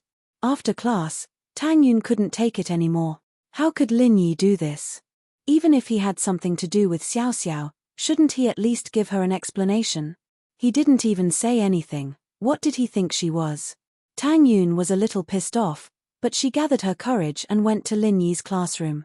She pulled a classmate over and asked him to call Lin Yi out for her. Tang Yun wanted to ask Lin Yi face to face. What did he mean by this? The whole school knew about Lin Yi and Tang Yun, so no one thought it was strange for Tang Yun to come looking for Lin Yi. The classmate looked around the classroom and said, "Lin Yi isn't here." Oh. Tang Yun paused, not sure why, but she asked again, "Then is Xiao Xiao here?" The student looked around and shook his head at Tang Yun. "Feng Xiao Xiao isn't here either." Oh. Thank you. Tang Yun's eyes were sore, and she wanted to cry. Lin Yi wasn't here, and Xiao Xiao wasn't here either. How could these two not be here at the same time? Could it be that they really went out together? Tang Yun stumbled at the thought of this possibility, almost falling to the ground. She quickly grabbed the wall to steady herself. She didn't think that there was something going on between Lin Yi and Xiao Xiao, but now she was even more suspicious. She thought back to what Xiao Xiao said to her this morning. "Didn't Lin Yi give you a breakup fee? I've known Lin Yi for a long time, and I wanted to make you a mistress out of pity, sharing Lin Yi with you, but you didn't know what was good for you, so I had to let Lin Yi be with you for nothing." Tang Yun felt wronged. Wait, breakup fee? Tang Yun suddenly remembered that Lin Yi seemed to have given her mother something this morning. Could it be the breakup fee Xiao Xiao was talking about? Tang Yun called her mother's number and took a deep breath, pretending to be calm. "Mom, where are you?" Chapter 474. It was a misunderstanding. That was 500,000. Mrs. Tang had never seen so much money in her life. She'd been over the moon when Lin Yi gave her 200,000. Although 150,000 was to pay off Wang Lui's debt, it was still Lin Yi's money. It meant that Lin Yi cared about Tang Yun. Mrs. Tang was smiling happily at the bank card in her hand. She was in an indescribably good mood. Suddenly, her phone rang, startling her. She picked it up and saw that it was her daughter calling. When Tang Yun asked her where she was, Mrs. Tang didn't think much about it and said that she was at the bank. She regretted it after she said it. Lin Yi had been secretive when he gave her the money, not wanting Tang Yun to know. But now that she'd exposed it, she hoped that her daughter wouldn't suspect anything. I wanted to see how much money we had left after your dad was hospitalized, so we could figure out how big of a retail space we could buy. Mrs. Tang explained. Mom, how much did Lin Yi give you this morning? Tang Yun's heart tightened. She'd suspected that Lin Yi had given her mother money, and now that her mother was in the bank, she was even more certain. So Tang Yun didn't even ask if Lin Yi had given her mother money. She only asked how much, to show that she already knew about it and that her mother didn't need to hide it anymore. Ah! Mrs. Tang paused. Her daughter already knew? She didn't think that her daughter was lying to her. She hesitated. 500,000. What? 500,000. Tang Yun's body felt like it was going to collapse. It was as if all the energy in her body had been sucked out by her mother's words. Her phone fell to the floor with a bang, the back cover and battery separating. Tang Yun didn't seem to notice it at all. Her body swayed, and she would have fainted if it weren't for the fact that she was holding onto the wall. Tears rolled down his cheeks. Sure enough, he had given his mother a lot of money. 500,000, that was 500,000. It was enough for his family to buy a retail house. Why would Lin Yi give his family 500,000 yuan for no reason? The last time his father had an operation, he only took out 200,000 yuan, including the money he gave to Xiaowei. But this time, he took out 500,000 yuan. What did this mean? Tang Yun's first thought was the breakup fee Xiao Xiao mentioned this morning. Only a breakup fee would Lin Yi give them so much money, right? As expected, as expected. Tang Yun leaned against the wall as tears rolled down her cheeks. Why? Why would Lin Yi bother him when he had Xiao Xiao? Or was it that he was too stupid and naive, thinking that he was different from those hedonistic young masters, but in reality, he was no different from them? Thinking about Xiao Fen's experience, Lin Yi's actions didn't need any explanation. Lin Yi, I hate you. Tang Yun bit her lips, not knowing what to do or what to do. What's wrong, Yun Yun? What are you doing? Who's bullying you? Xin Wen came out of the washroom to see Tang Yun crying against the wall, her phone on the ground in pieces. Xin Wen. Tang Yun forced a smile when she saw Xin Wen. It's nothing. I'm just a little dizzy. Dizzy? Why are you crying if you're dizzy? Xin Wen didn't believe her. Did someone bully you? Yun Yun, tell me, I'll chop him up with a cleaver. Xin Wen had been this fierce since she was young, and she was still the same now. It's nothing, it's really nothing. Tang Yun, naturally, wouldn't tell Xin Wen about her sadness, even if she was her best friend. She was abandoned by Lin Yi. How could she say that? Xin Wen was the one who told her to stay away from Lin Yi, but she didn't listen. Now she was at a loss, wasn't she? Xin Wen saw that Tang Yun didn't want to talk about it, so she picked up the phone parts and stuffed them into Tang Yun's hands. Thank you. Tang Yun wasn't in the mood to check if the phone was broken or not, so she stuffed it into her pocket. Yun Yun, if you're wronged, you have to tell me, I'll help you. Xin Wen said worriedly. Thank you. But I'm really fine. Tang Yun shook her head. Xin Wen helped Tang Yun back to the classroom, and the bell rang. Xin Wen couldn't ask any more, so she sighed and went back to her seat. On the way back to school, Lin Yi looked at the time on the dashboard and suddenly remembered that the first class had already ended, and Tang Yun still wanted to find him. Was she worried? Of course, Lin Yi didn't think too much about it, because from Tang Yun's expression this morning, although she was a little angry, it was far from suspicion, so Lin Yi wasn't worried. How could he know that the 500,000 he gave to Mrs. Tang was taken as a breakup fee by Tang Yun? If he knew it would be like this, he wouldn't have done it. He took out his phone and dialed Tang Yun's number, but the phone was turned off, which surprised Lin Yi. Could this girl be angry because I didn't look for her after class? Boss, are you calling sis-in-law? Kang Xiaobo saw that Lin Yi was on the phone, and he could guess who it was. I promised Tang Yun that I would find her after the first class, but I missed it because I saved you. Lin Yi smiled bitterly.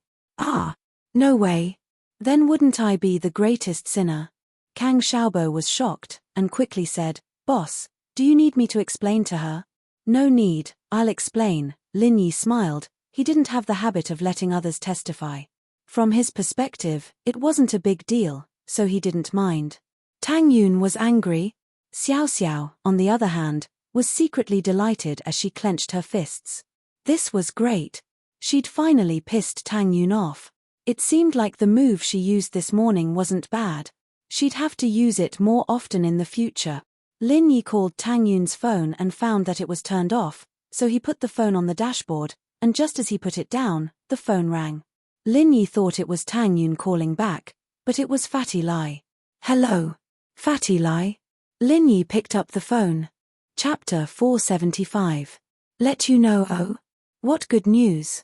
Lin Yi paused, guessing that there was some progress with the medicine company. Boss, I'm at Professor Guan's. Are you free? If you have time, come over and tell me in detail. It's about the auction, Fatty Lai said. All right, I'll come over now. Lin Yi looked at the time. He'd already skipped most of the morning's classes, so he didn't mind skipping a bit more. Then I'll wait for you here. Fatty Lai hung up excitedly. I still have something to do later. Xiao Xiao, can you send Kang Xiaobo and Fen back? Lin Yi asked as he looked at Xiao Xiao. Sure, go do what you need to do. Xiao Xiao was laughing inside, thinking that it was better if he didn't go back to school now.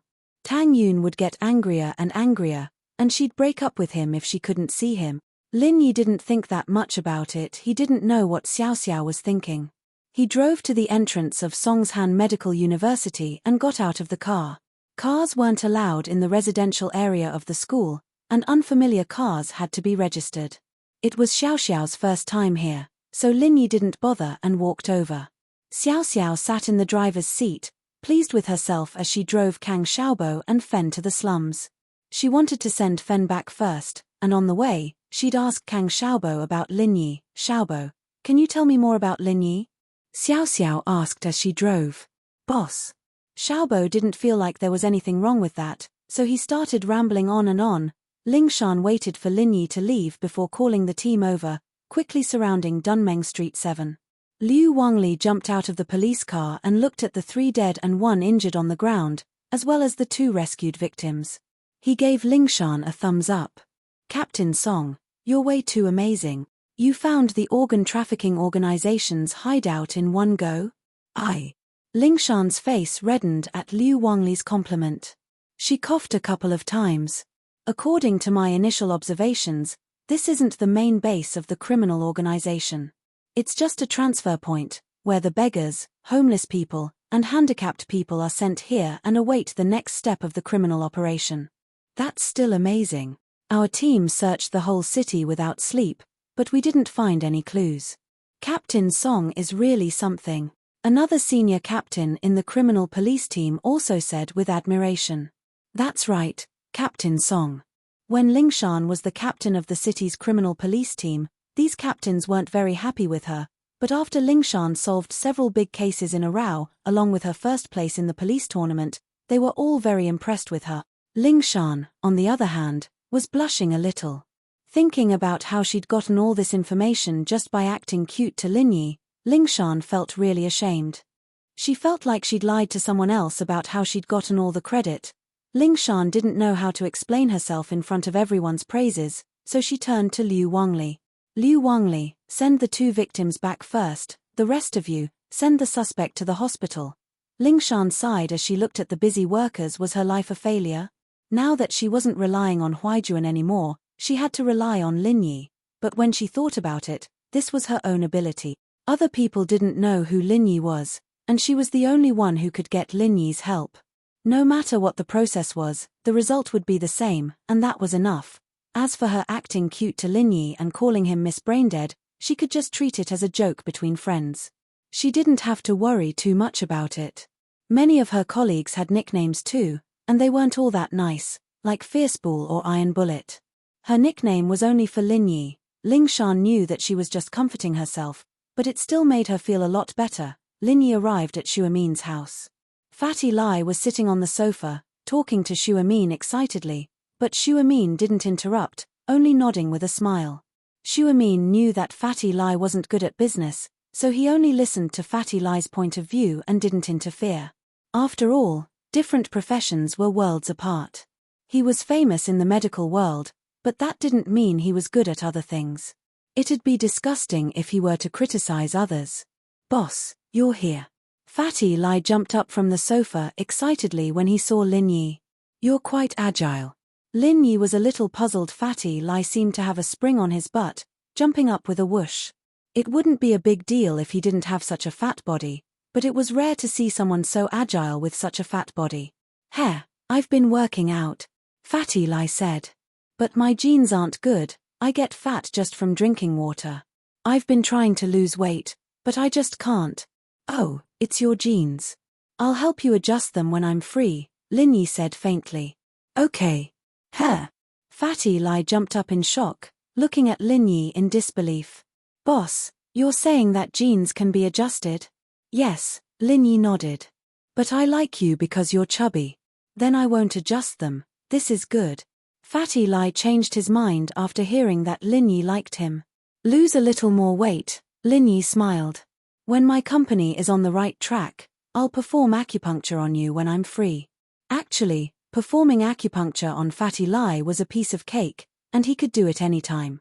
He could even perform acupuncture while talking. The problem was that Lin Yi didn't really trust Fatty Lai yet. He didn't treat him as a true confidant, so he wasn't in a rush to give him any benefits. He'd observe him for a while before deciding. "Okay, boss, you're too good to me." Sob. Fatty Lai was so emotional that he started crying again. Lin Yi was speechless. It seemed like he couldn't change his crybaby habit. He couldn't cure it. It was a personality problem. "Hey, boss, don't be angry. I was so emotional that I started crying." Okay, I won't cry anymore." Fatty Lai suddenly remembered that Lin Yi didn't want him to cry, so he quickly stopped. Chapter 476. Matters for the auction. Fatty Lai returned to normal after Lin Yi sat on the sofa, smiling as he took out a brochure from his briefcase and handed it to Lin Yi. "Boss, take a look at this." Lin Yi took the brochure from Fatty Lai and flipped through it. Auction. Lin Yi took a look and realized that it was a brochure introducing the auction, and the venue was Yangjing City. "That's right." Fatty Lai nodded. "But this isn't a normal auction. It's a super auction that all the noble houses attend, and it's held once a year." "Oh." Lin Yi paused. He didn't expect this auction to be so influential, and Fatty Lai must have some power if he could get his hands on a brochure for this auction. "Mr. Lai is right, I know about this auction. They send me an invitation every year, but I've never attended it before." Shuamin smiled self-deprecatingly. With Shuamin's current status, he was the target of all the noble houses. A miracle doctor was far more useful than a profitable business partner. What was the use of money if he was dead?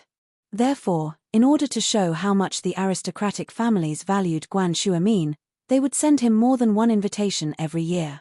However, Guan Shuamin had always been an honest person, so he wouldn't charge exorbitant medical fees. Naturally, he wouldn't attend any auction. "This time, Professor Guan must go," Fatty Lai said with a smile. "If I'd known that you had so many invitations, and that you could bring people along, I wouldn't have wasted so much effort to get you an invitation." "Ha!" Lin Yi smiled. Fatty Lai had wanted to show off when he got the invitation, but he didn't expect Shuamin to have several of them. He wasn't in the mood to show off right away. In this auction, only some rare treasures are being auctioned. Only the financial resources of the various aristocratic families can afford to buy these things. Fatty Lai said, "Of course, other than the traditional aristocratic families participating, there will also be some new entrepreneurs invited. These people also have a lot of potential." "You're saying that we'll be auctioning the pill of life extension and toxin cleansing at this auction?" Lin Yi had a rough idea of Fatty Lai's intentions. "That's right. Everyone who attends this auction is rich. As long as they're willing to chase after us, it'll be hard for our products not to be sold out," Fatty Lai said. "All right, you can decide." Lin Yi nodded. Since Fatty Lai was in charge, if he said it could be done, then it would be done. "It's great following you, boss." Fatty Lai was so happy that Lin Yi wasn't interfering at all. He almost cried again, but he managed to hold it in. Boss, I've booked 3 tickets for tonight. We'll leave for Yangjing in a bit. So urgent. Lin Yi paused. Isn't the auction 3 days from now? That's for the auction. It's fine if we're just going to buy stuff, even if it's a day or 2 later, Fatty Lai said. But we're going to sell stuff at the auction as well, so we'll have to leave early. We need to submit it in advance. I see. Lin Yi nodded, following Fatty Lai's arrangements. He told Peng Zhan and the miss that he had something to do and would be away for a few days. Peng Zhan, naturally, didn't say anything, but Meng Yarrow, on the other hand, replied nonchalantly. Mind your identity, don't flirt with other girls. Ha! Lin Yi shook his head at Meng Yao's message and called Tang Yun. Unfortunately, Tang Yun's phone was still turned off. Lin Yi could only send a message to Tang Yun, explaining that there was nothing going on between him and Xiao Xiao, and that he had to go to the auction in Yangjing and bring her a gift. At the same time, in Dr. Kang's house. Dr. Kang, naturally, received an invitation to the auction as well. Although House Kang wasn't even considered a low-level noble house, they were still the head of the company. Naturally, they would be part of the auction. Plus, House Kang would bring out some stuff for the auction every year. Why's the auction early this year? Dr. Kang looked at the invitation in his hand curiously. Yeah, father, it's always August every year. I wonder what's up with House Yu this year. Kang Gui Feng nodded, confused. Silence. Dr. Kang glared at Kang Gui Feng. House Yu's business is not something you can talk about. There's no outsiders here. Kang Gui Feng knew that he said something wrong, but he still tried to defend himself. No outsiders. It'll be bad if there are outsiders. You're putting us in a position where we can't recover from. Dr. Kang hemped coldly. Don't even think about this in the future. We're at a crucial stage of becoming a noble house. Don't cause trouble. It's just the 2 of us now, but you're used to saying it. What if you say it out loud when you go out? Wouldn't that ruin everything? Yes, father. I was wrong. Kang Gui Feng quickly apologized. No matter why House Yu brought forward the auction this time, we, House Kang, still have to participate. Dr. Kang hemphed. This time, I'll go with you and Jiaolong to Yangjing. We'll go to Xiao family first to propose marriage, and then we'll go to the auction. Yes, father. Kang Gui Feng nodded. The items for the auction this year, are we going to prepare the same as last year's? Yes, but we have to prepare an extra portion as a betrothal gift to Xiao family. Dr. Kang said. Prepare it as soon as possible, we'll be leaving tomorrow. Don't worry, father. Kang Gui Feng nodded. Dr. Kang trusted Kang Gui Feng. This eldest son was much more reliable than his youngest son. He hoped that this trip to Yangjing would not only be able to get the support of Xiao family, but also earn a fortune from the auction. Every year, House Kang would prepare a few portions of golden creation at the auction.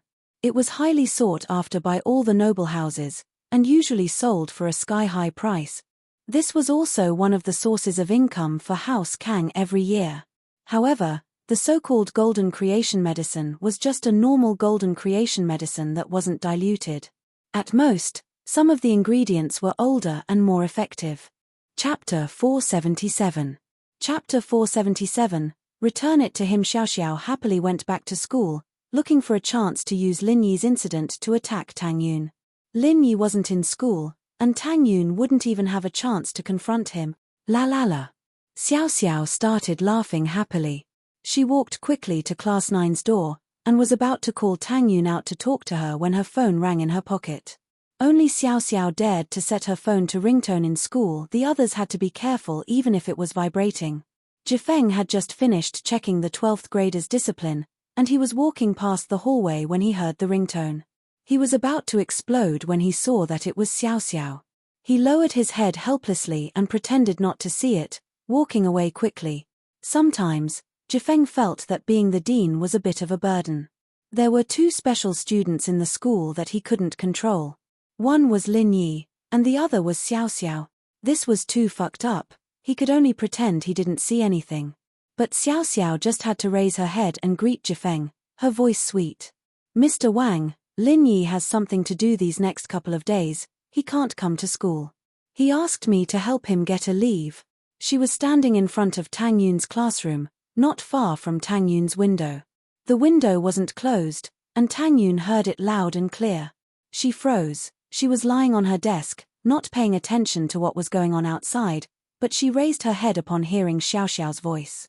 Her heart froze when she heard that Xiao Xiao was applying for leave for Lin Yi. So, they really had something going on. Oh, okay. Wang Jifeng answered gloomily and quickly turned around to leave. Xiao Xiao's face turned cold as well. She looked at the caller ID and quickly ran to the bathroom to pick it up. What's up?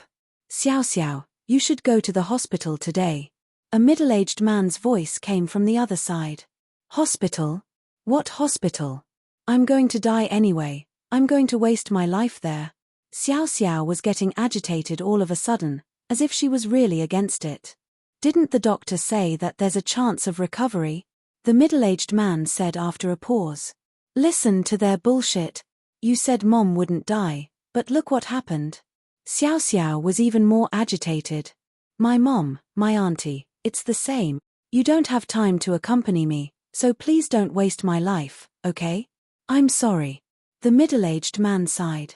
But Dad has work to do. But this time, Dad's colleague helped me contact an expert.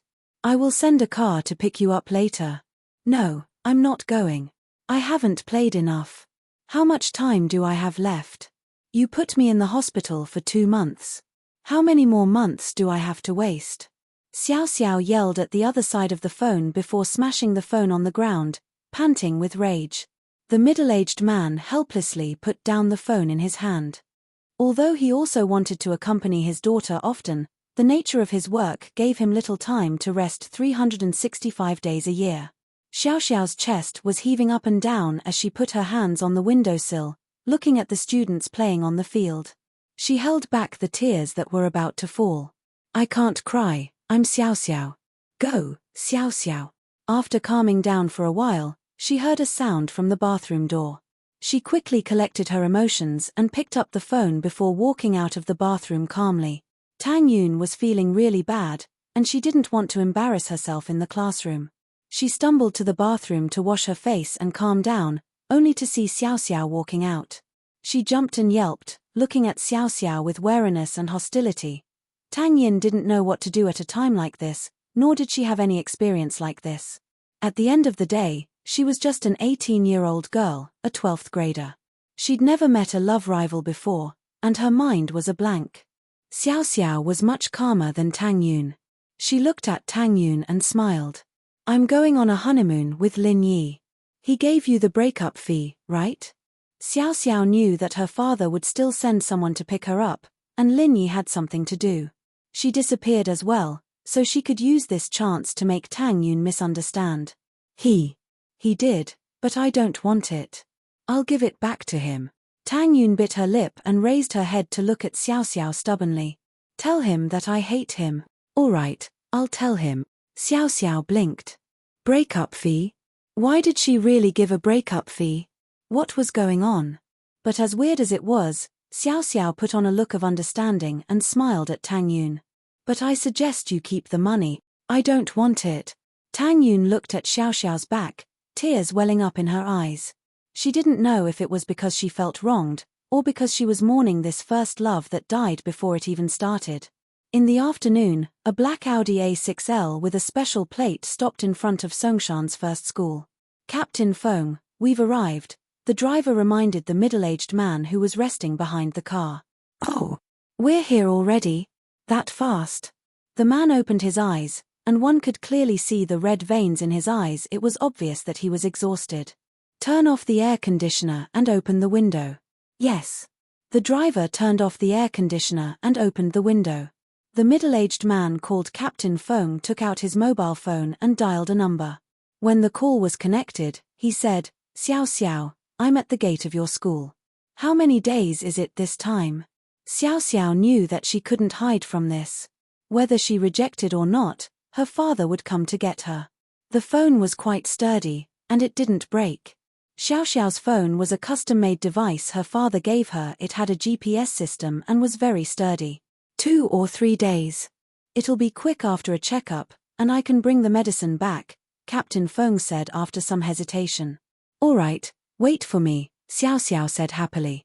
Ah! Captain Feng was confused when had his daughter ever been this happy.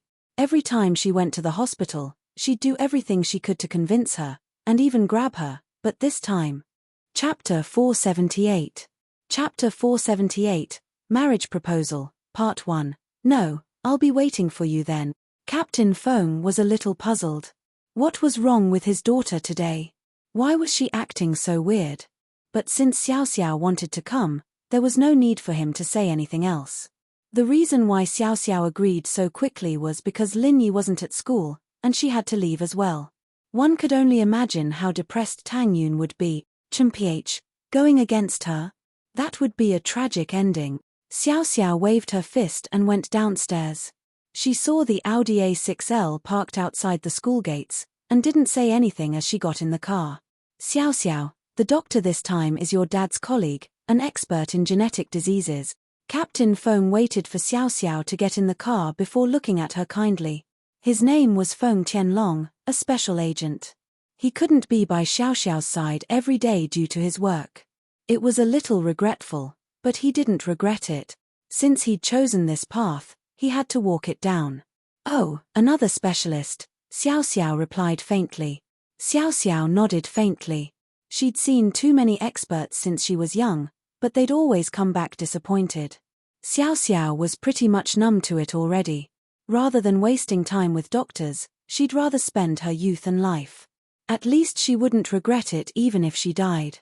Tianlong shook his head. His daughter's attitude was within his expectations, and he didn't say anything else. In fact, he didn't have much confidence, but as long as there was a sliver of hope, he wanted his daughter to live healthily. The plane slowly landed in Yangjing, and Lin Yi, Fatty Lai, and Fatty Lai got off the plane and checked into the hotel Fatty Lai had booked. Boss, we're auctioning 3 pills of life extension and toxin cleansing this time. Isn't that a little too little? Fatty Lai asked carefully. Rare things are precious. Plus, it's not all for the money. It's mainly for the fame. Lin Yi smiled. I see. Fatty Lai knew that Lin Yi was speaking the truth, but he had his own selfish motives.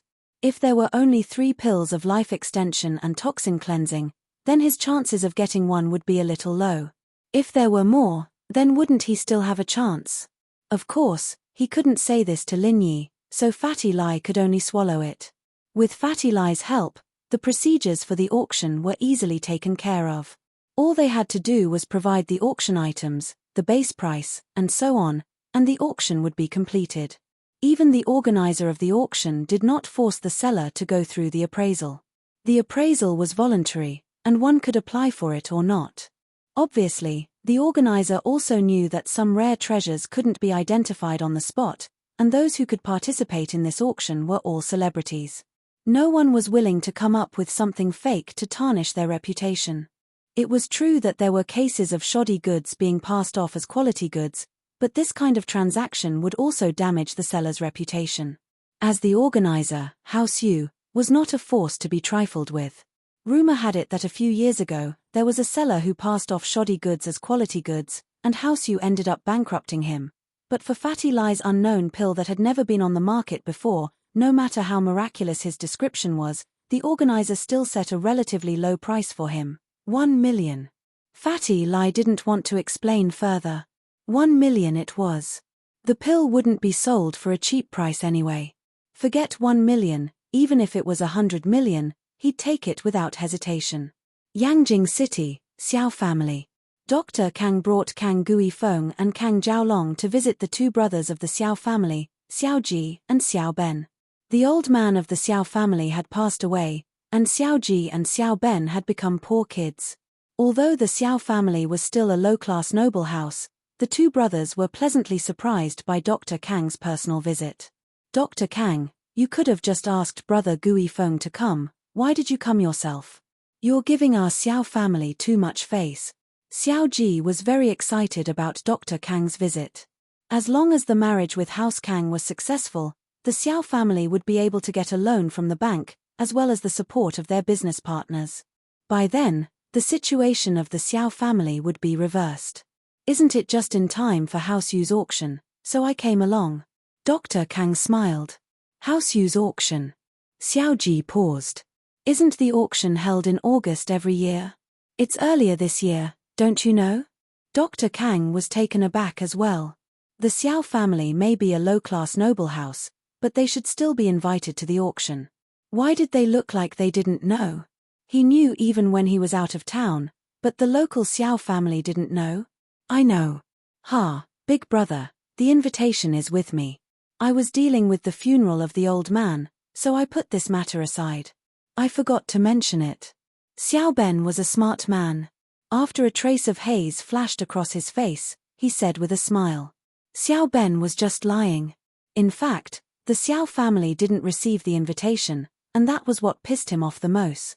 With the old man's death, they didn't send an invitation. What was House Yu thinking? I see, so it's with you. I thought they forgot about us. Xiao Ji smiled and nodded. It's brought forward. I wonder if Elder Kang has anything that you're determined to get in this auction? Well, the auction list is only released on the day of the auction. I don't know about that. Dr. Kang smiled and shook his head. Xiao Ben felt sad again. Once upon a time, when the Xiao family was at its peak, they could get most of the auction listings a few days before the auction. How awesome were he and his brother back then? When the time comes, I'll definitely get it. But now, they didn't even bother to send out an invitation. The Xiao family may be poor, but they were still a low-class noble house. How could they look down on them like this? Of course, Xiao Ben saw that his brother was about to brag about his past achievements and quickly stopped him. We probably won't be able to bid for anything when the time comes. We might not even be able to attend the auction. There's too much to do at home. Xiao Ben made up an excuse for not being able to attend. Right, Gui Feng, where's our gift? Dr. Kang looked at Kang Gui Feng. Here. Kang Gui Feng waved at Zhaolong, who was at the door.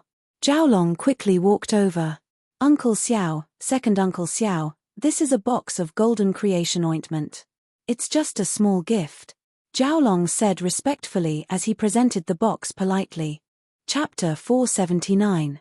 Chapter 479 Marriage Proposal, Part 2. They wouldn't have cared about 10 million if it were any other time, but right now, they couldn't be more excited. This young man is Kang Zhaolong, right? What a handsome man. Xiao Ji said to Zhaolong as he accepted the box with a smile on his face. Uncle Xiao, I'm Kang Zhaolong. Zhaolong said politely. Yes, he's a good match for our Xinyan.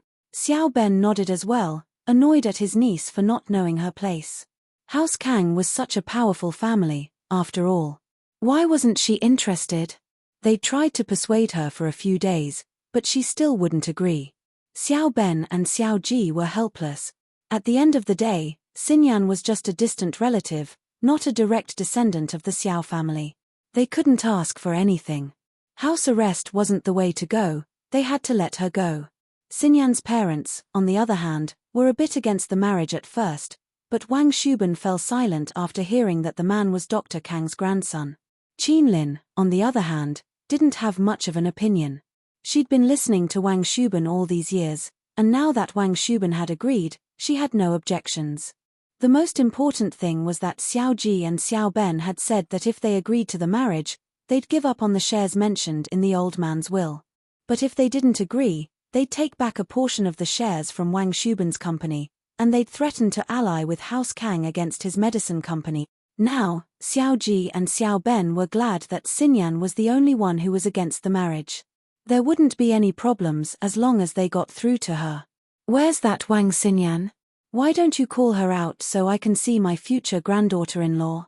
Dr. Kang asked, smiling as he sat on the sofa.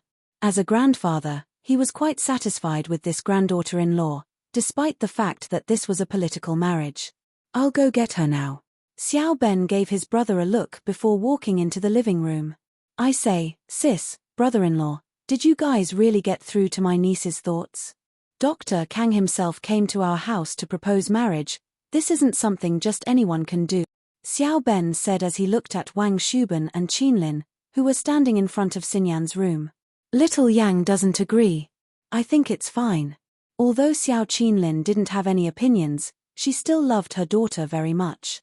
Seeing that her daughter was unhappy, she naturally didn't want to get married. Or you're a woman with long hair but short knowledge.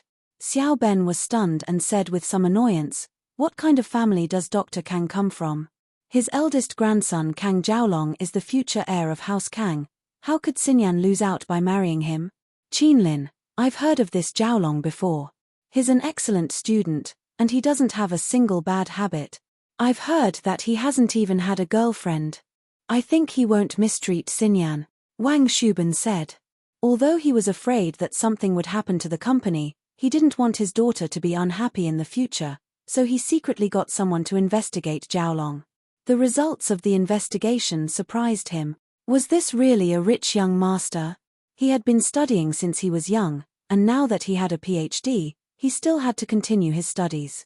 Most importantly, he didn't have the habit of fooling around with women like other rich young masters. He didn't have a girlfriend since he was young. This was a world of difference between him and his cousin, Kang Ming. So after getting the report, Wang Shuben didn't reject the marriage anymore. Where else could he find such a good son-in-law? Not only was he good at his studies, he had a good character, and most importantly, he had a good family background. With Miracle Dr. Kang's support, there was no need to worry about the development of his medicine chain company. Is that so? But little Yang doesn't like him. They've never met before, how could they have a relationship? Xiao Qinlin knew that Jiaolong was a good person, so she didn't reject him. But thinking about how her daughter didn't have feelings for him, she still hesitated. Can't feelings be cultivated? Plus, this is just an engagement. If things really don't work out, we can call it off, Xiao Ben said. Right now, we're just using this marriage as an excuse to get some benefits for both of us. Let the two of them get to know each other first, and maybe they'll develop feelings for each other. I see. Xiao Qinlin thought about it. Her second brother's words made sense, but an engagement wasn't a marriage. Let the two of them get to know each other first, and if it worked out, they could stay together. If it didn't work out, they could call it off. Yeah, Dr. Kang's family is waiting outside. Hurry up and get Xinyan out. Xiao Ben was afraid that Dr. Kang would panic. All right then. Xiao Qinlin walked into the room and pushed out a dumbfounded Wang Xinyan after a while.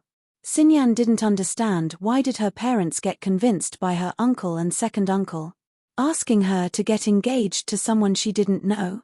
Her father gave her a lot of reasons, saying how great Jiaolong was, but Xinyan didn't like him.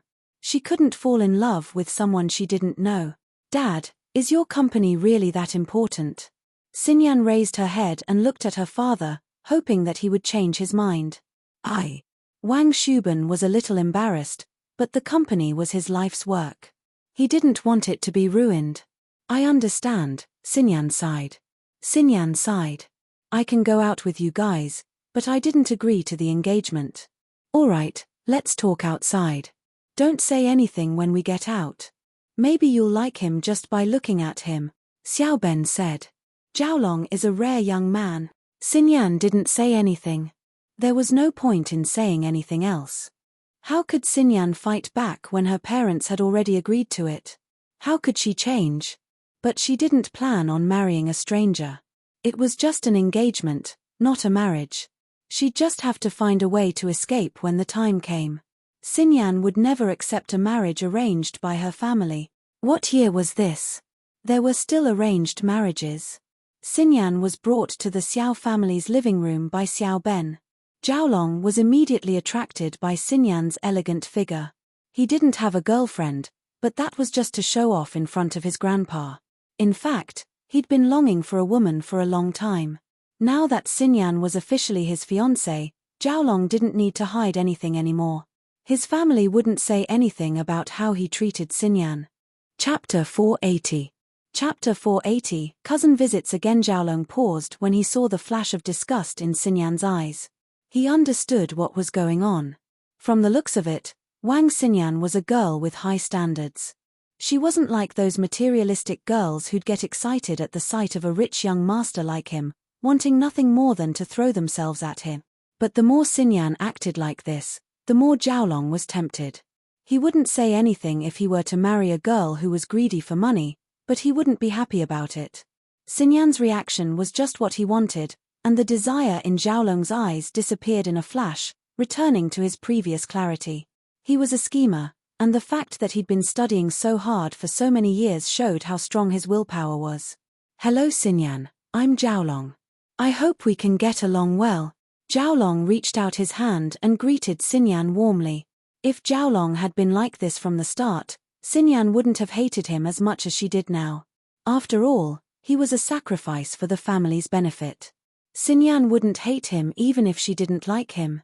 But the desire in Xiaolong's eyes showed that his heart wasn't pure, and it made Xinyan feel disgusted. She looked at Xiaolong's hand and said faintly, "I'm sorry, I was locked up by my family, and I haven't washed my hands for a few days." "Ah!" Xiaolong paused, and his face darkened. But it was only for a second, and he returned to normal. He was angry that Xinyan didn't give him any face at all, saying that she was forced to do it in front of everyone. How could Xiaolong take that? But Xiaolong couldn't afford to fall out with Xinyan right now. First of all, Xinyan was a woman he liked, and there was no harm in pursuing a woman like that. Second of all, he couldn't fall out with the Xiao family for the sake of the family's benefit. It seems that Xinyan doesn't want to marry into House Kang, does she? Dr. Kang was a little angry at Xinyan's words. Xiaolong couldn't say it, but he could. Although the Kang family was not an aristocratic family yet, the marriage was mutually beneficial, and the Xiao family also understood it very well. Moreover, the old master of the Xiao family had passed away, and there were only 2 juniors left. Dr. Kang was qualified to take advantage of his seniority.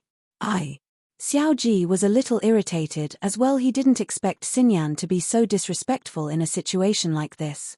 He was about to scold her a little, but Xiao Ben shot him a look, and he shut his mouth.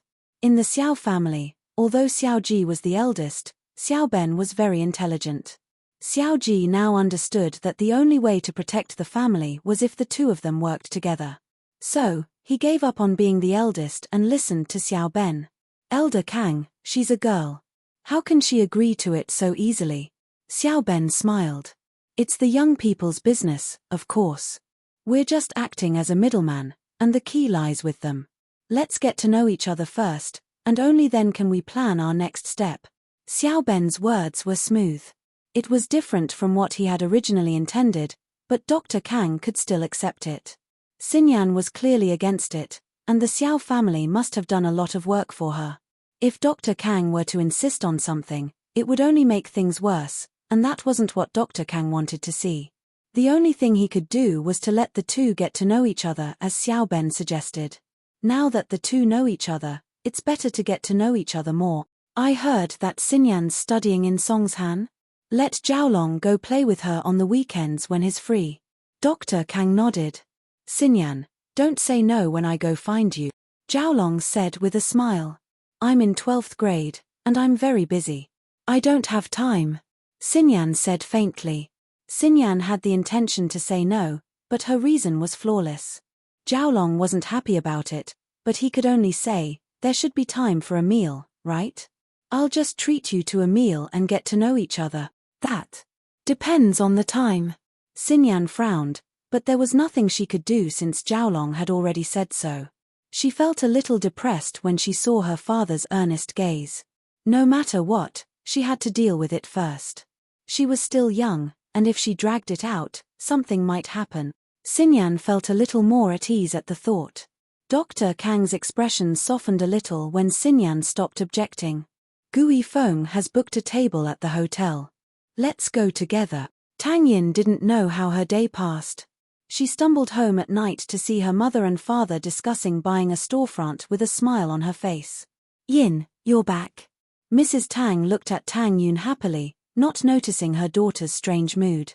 "Your dad and I are looking into it. We want to get a bigger store, preferably one with 2 floors. Our house is big enough, and it won't cost much. 500,000 should be enough."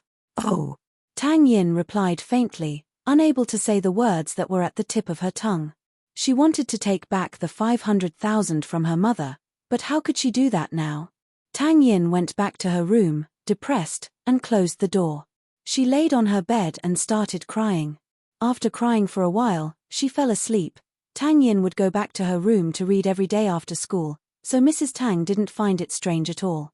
She didn't know how long it had been, but Tang Yin was woken up by a commotion. She got up in a daze, wanting to wash her face before coming back to her room to read. She opened the door to see her brother, Wang Luwei, and his girlfriend, Dan, sitting on the sofa with a hesitant look on their faces. Yin, you're awake.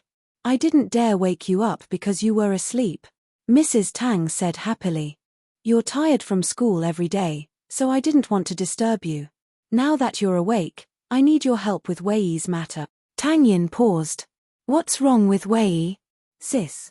You have to help me. Wei looked at Tang Yin dejectedly, begging. You have to save Dan. What now? What did you do this time? Tang Yin was already in a bad mood, and hearing that Wei was in trouble made her even more unhappy. Wei could see that, and so could Mrs. Tang. She glared at Tang Yin. What, you're not going to care about your brother now that you're rich? Wei could see that, and so could Mrs. Tang.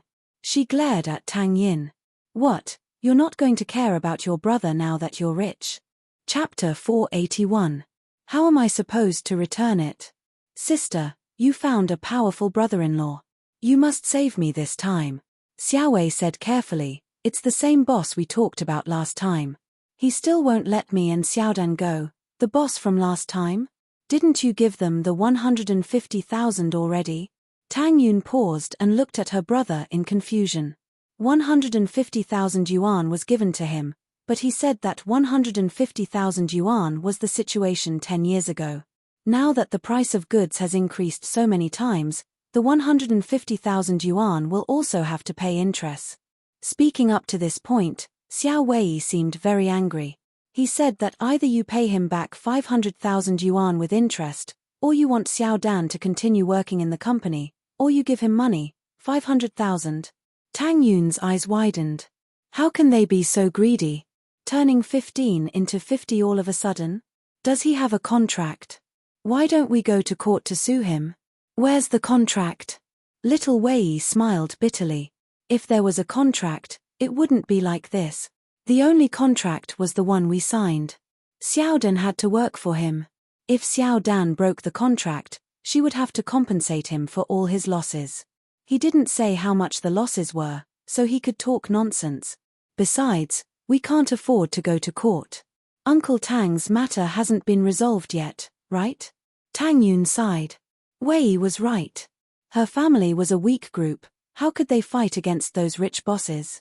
At that time, not to mention whether or not they could win the lawsuit, even if they did win, they would still be the ones who would suffer losses if they backstabbed Xiao Wei. But, tell me, what can I do? Tang Yin lowered her head. She understood what Wei was implying. He wanted her to ask Lin Yi for money, but how was she supposed to ask Lin Yi for money now? Yuna, although I happen to have the 500,000 Lin Yi gave me, isn't that the money we used to buy a retail store? If we give it away, we won't be able to buy a store. Mrs. Tang interrupted. Look, can't you talk to Lin Yi and ask him for another 500,000? What do you want? Do you think he's a money tree? Tang Yun panicked and stood up abruptly. What money tree? He's rich, and this amount of money is nothing to him. Mrs. Tang looked at her daughter and said with disappointment, now that you have the capital to ask for money, you must ask for more. If you ask for more, he'll definitely agree. Mrs. Tang said. Yes, sister, I beg you. Only brother-in-law can help you with this matter. If you don't go, what about Xiaodan? You can't just watch as she walks into a tiger's den, Xiao Wei also hurriedly advised. You don't understand at all. You don't even know what happened between me and Lin Yi. Why do you always force me to ask for money? Why do you always force me? Tang Yin was so angry that she was on the verge of tears. She screamed at the top of her lungs, I already owe him so much money, how am I supposed to pay him back? How am I supposed to pay him back? I was the one who asked him for money, not you. What do you want me to do in the future?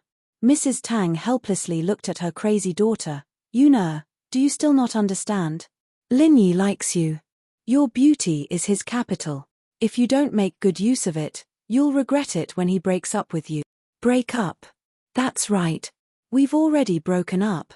Tang Yin didn't want to talk about her scandal, but she was being forced into a corner. He doesn't want me anymore. Are you happy now? The money from this morning was his breakup fee. Ah! Mrs. Tang froze. Mr. Tang, Wei, and Dan froze as well. Yin, what did you say?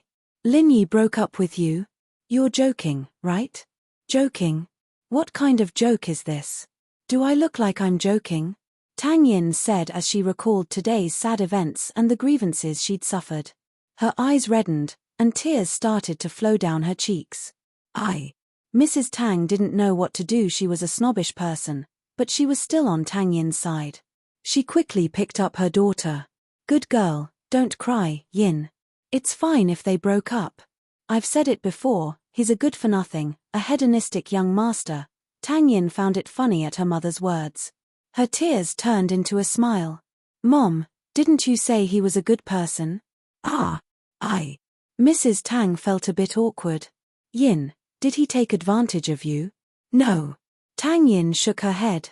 I told him that I can't do it before he brings me to his parents. That's good, that's good. Tang Yin was overjoyed. Since he didn't take advantage of him, then forget it. We even got 700,000 for free, it's a big win. Mom, what are you saying? You have to return that money. Tang Yin panicked when she heard that her mother was going to take Lin Yi's money for herself. How can I owe him that much and not pay him back? What's wrong with that? He dumped you, not the other way around. Besides, he gave you a breakup fee, so it's only right that we get it. Mrs. Tang said disapprovingly. Wei, on the other hand, was dumbfounded. He didn't think that his sister and Lin Yi had already broken up. He was hoping that his sister would borrow the money, but now, sister, what about me? Xiao Wei hung his head dejectedly, and Xiao Dan's face was also filled with despair. Wei, don't worry. I won't buy it anymore. I'll give you the money first. Mrs. Tang may be snobbish, but she wasn't a cold-blooded person. She was generous to her family. I know I'm in trouble, but I can't let you and Dan suffer. How about this, you give them the money first. Mom, you still want to touch that money? I told you I'd return it to Lin Yi. Tang Yin panicked. She'd told Xiao Xiao that she'd return the money to Lin Yi. How could she touch that money? The breakup fee is yours, of course. Do you want to see your brother die? Mrs. Tang glared at Tang Yin. It's good enough that he asked for some more money, you're giving it back to him? Tang Yin was speechless. She had to return the money, but she couldn't just ignore Wei's situation. What should she do? But if she took the money without any qualms, what would Lin Yi think of her? He'd definitely look down on her, and Xiao Xiao would laugh at her for being vain and acting all high and mighty. For a moment, Tang Yun was in a dilemma. Yin, why are you so dumb? He played you, isn't it normal for him to give you money? Mrs. Tang hemphed. Chapter 482. Chapter 482, Sending money to the door. You can have fun with it or dump it, Mrs. Tang said with a wave of her hand. All right, it's decided. We'll go with Wei to that big boss later. Tang Yun felt that it wasn't right to use the money, but there was nothing she could do about it. It was her family's fault for being so unlucky. Sis, don't be sad. That bastard has eyes but can't see. Don't worry, Wei, am a man too. I'll return the money to you, Wei said. He knew what his sister was worried about. I won't make it hard for you. Okay. Tang Yun nodded, comforted. At least Wei wasn't the type of person who only knew how to ask for money. It was enough for her. The bank card was opened under Tang Yun's name. Withdrawing 500,000 in one go, naturally, Tang Yun had to go there herself. They found a 24-hour bank, withdrew the money, and took a taxi with her mother, Wei, and Dan to the area where the big boss lived. Right here. It's so grand, Mrs. Tang said enviously as she looked at the luxurious facilities and beautiful houses. When will we be able to live in a house like this? Auntie, this is Lead Shore. It's one of the most luxurious residential areas in the city. Everyone who lives here is rich, and one house is worth tens of millions. Wei had been here a couple of times, so he was familiar with the market here. Tens of millions? That's expensive. Mrs. Tang was taken aback. She looked at her daughter with pity. I was hoping that your uncle and I would have a chance to live in a mansion like this now that you've found yourself a rich husband. But it seems like that's not possible anymore. Mom, what are you talking about? Tang Yun frowned. This was something that hurt her, and she didn't want to talk about it. I won't talk about it. I won't talk about it. Mrs. Tang thought to herself. Should she find a chance to talk to Lin Yi and see if there was a chance for them to get back together? But these rich young masters probably already had someone arranged for them to marry. Why else would they break up with her without any warning? There had to be a reason behind it. Mrs. Tang was a shrewd old woman, and naturally, she was a bit more scheming than Tang Yin. She thought even further than Tang Yin, plus, he didn't know about Xiao Xiao, so he thought that there had to be a reason why Lin Yi dumped his daughter. Mrs. Tang thought that even if Lin Yi couldn't marry her because of his engagement, he could at least be a mistress, right? Ian, my requirements are not high. I just want my family to buy a mansion on the bank of the Lead River. If he couldn't do it, he had to ask Lin Yi for another sum of money. He couldn't let him get away with it. Even if he didn't do anything to his daughter, he had hurt her feelings. Tang Yun didn't know that her mother was thinking of something snobbish again. She was still very pure, and naturally, she wouldn't think that her mother would have such embarrassing thoughts. If she knew, she would be furious. However, Mrs. Tang couldn't be blamed for being so snobbish. The fickleness of the world had frightened her. After suffering for so many years, she didn't want her daughter to suffer anymore, so she even thought of becoming a mistress. She couldn't be blamed. It's here. Wei Yi pointed at an independent mansion. Mr. Zhu lives here. Mom, don't say anything when we go in. We can't just give him money this time, we have to make an agreement. Tang Yin took a deep breath and calmed herself down. She returned to normal and stopped thinking about what happened during the day. Tang Yin hadn't interacted with society before, but in a high-class private school like Songshan's First, she had interacted quite a bit. She knew that everything needed a contract. Her father didn't get any compensation because the contract wasn't clear. So she could give that Mr. Zhu some money this time, but he had to write an agreement that he wouldn't pursue Dan's responsibility in the future. All right, I'll listen to you. Mrs. Tang nodded, knowing that her daughter knew a lot. Only then did little Wei Yi ring the doorbell of the villa. Zhu Tiandi had been very depressed these past 2 days. Not only did he offend Lin Yi, but he also offended Sihua. Both of these were people who could kill him instantly. He didn't even have the slightest intention to fight back. His opponents were too strong. Lin Yi was a master above golden class, and Sihua didn't lack golden class masters around him. He could still do whatever he wanted in Songshan with Uncle Yang's support, but now that Uncle Yang was crippled by Lin Yi, he didn't dare go out and show off anymore. Fuck. Zhu Tiandi, used to be a big shot in Songshan, but now I'm this useless. Tiandi poured himself a glass of red wine and downed it in one gulp, depressed. But even though he was depressed, he was still glad. He might have offended Sihua, but it wasn't a deep grudge. He just didn't want to work with him, and Sihua wouldn't come after him for that. Lin Yi, on the other hand, had promised not to pursue the matter any further, so Tiandi felt a bit better. Otherwise, he wouldn't be able to eat or sleep in peace. Fortunately, there would be a pretty girl coming to play with him in a while, and that soothed Tiandi's depressed heart a little. Tiandi adjusted his clothes when he heard the doorbell. He knew that it had to be Dan. He'd given Dan an ultimatum. Bring the money tonight, or clean her up and send her here. The maid went to open the door, and Tiandi walked out of the study and headed downstairs to the living room. Tang Yun, Mrs. Tang, Dan, and Wei Yi came to the living room and sat on the sofa awkwardly. Wei Yi and Dan were a bit better, since they'd been here a few times before, but it was Tang Yun and Mrs. Tang's first time in a mansion like this, and they didn't know what to do. Dan, you're here, right? Are you going to give the money, or the person? Tiandi said as he walked down the stairs, but paused when he saw the 4 people on the sofa. But because the sofa's back was facing the stairs, Tiandi couldn't see who they were.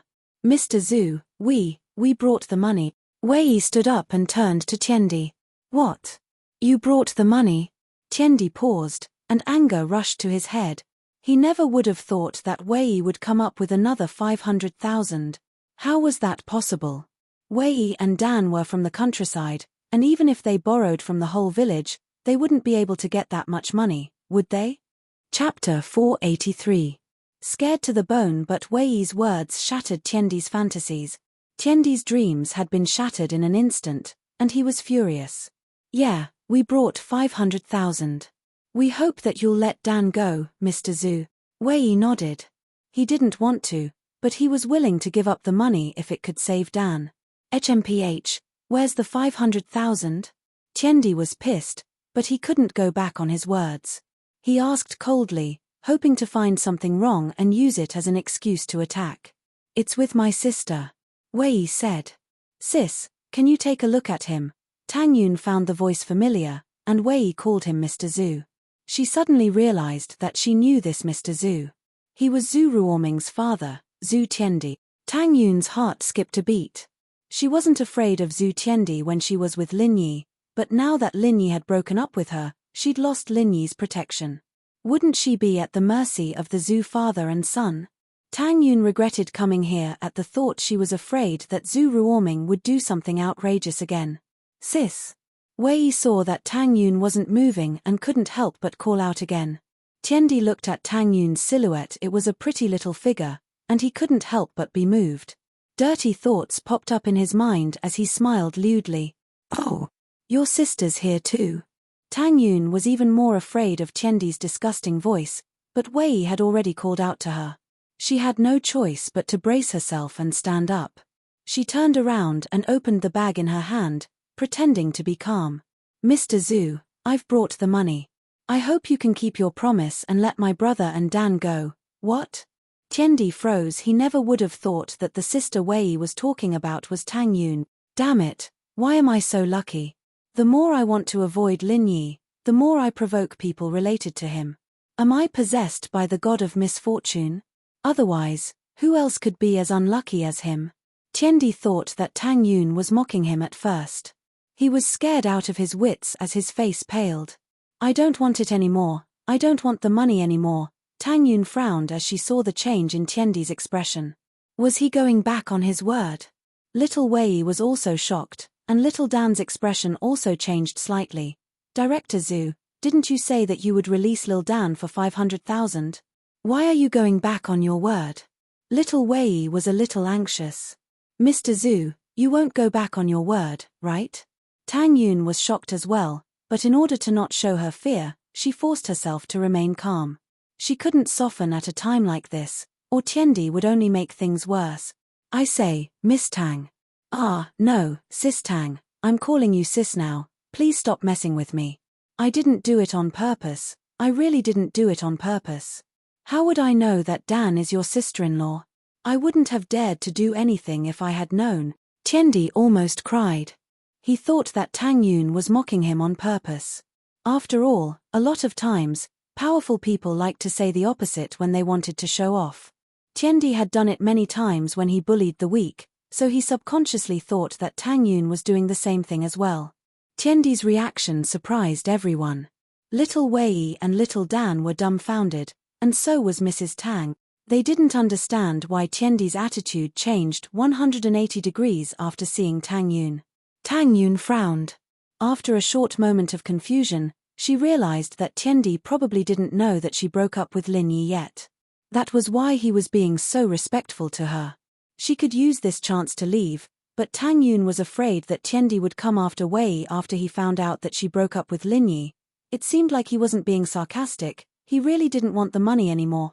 Although they didn't know the reason for this change, it was still a pleasant surprise. With that thought, Tang Yun said, Mr. Zhu, you should take the 500,000. This has to end, right? Tiandi thought that Tang Yun was purposely messing with him, and he was angry, but more than that, he was afraid. He knew from his son, Zhu Ruoming, that Lin Yi treated Tang Yun like a precious baby. Last time his son tried to rape Tang Yun, Lin Yi beat him up quite badly. How would he dare mess with Tang Yun again? Plus, Tang Yun's presence here most likely had something to do with Lin Yi. There was a limit to a person's patience. Who wouldn't be happy if he kept messing with Lin Yi and the people around him, especially a master like Lin Yi? Masters usually didn't care about small fry, but if a small fry went too far, then a master wouldn't mind slapping a small fry to death. It was like a dog. You might ignore it if it barked at you, but if it came to bite you once, you might tolerate it. But if it kept on biting you and your family, then you might just kill it and eat its meat. Tiendi felt like he was that dog, and after messing with Lin Yi so many times, it wasn't long before he was slapped to death, and so, Tiendi was completely terrified. He knelt on the ground with a thud, tears streaming down his face. Tang sis, I'm begging you, please don't play with me anymore. I know I'm wrong now, please go back and tell Boss Lin that I'm blind. I'll slap my own face, okay? Just treat me like a fart and let me go. With that, Tiendi raised his arm and started slapping himself across the face. Slap. Slap. The sound of the slaps didn't stop as Tiendi pummeled himself with all his might, getting more and more pumped up as he hit himself. Tiendi's words made Tang Yun blush. What did he mean by treat it like a fart and let it go? She was a girl, wasn't she? How could he be so vulgar? She couldn't help but glare at Tiendi. Tiendi's bad look gave Tang Yun some courage.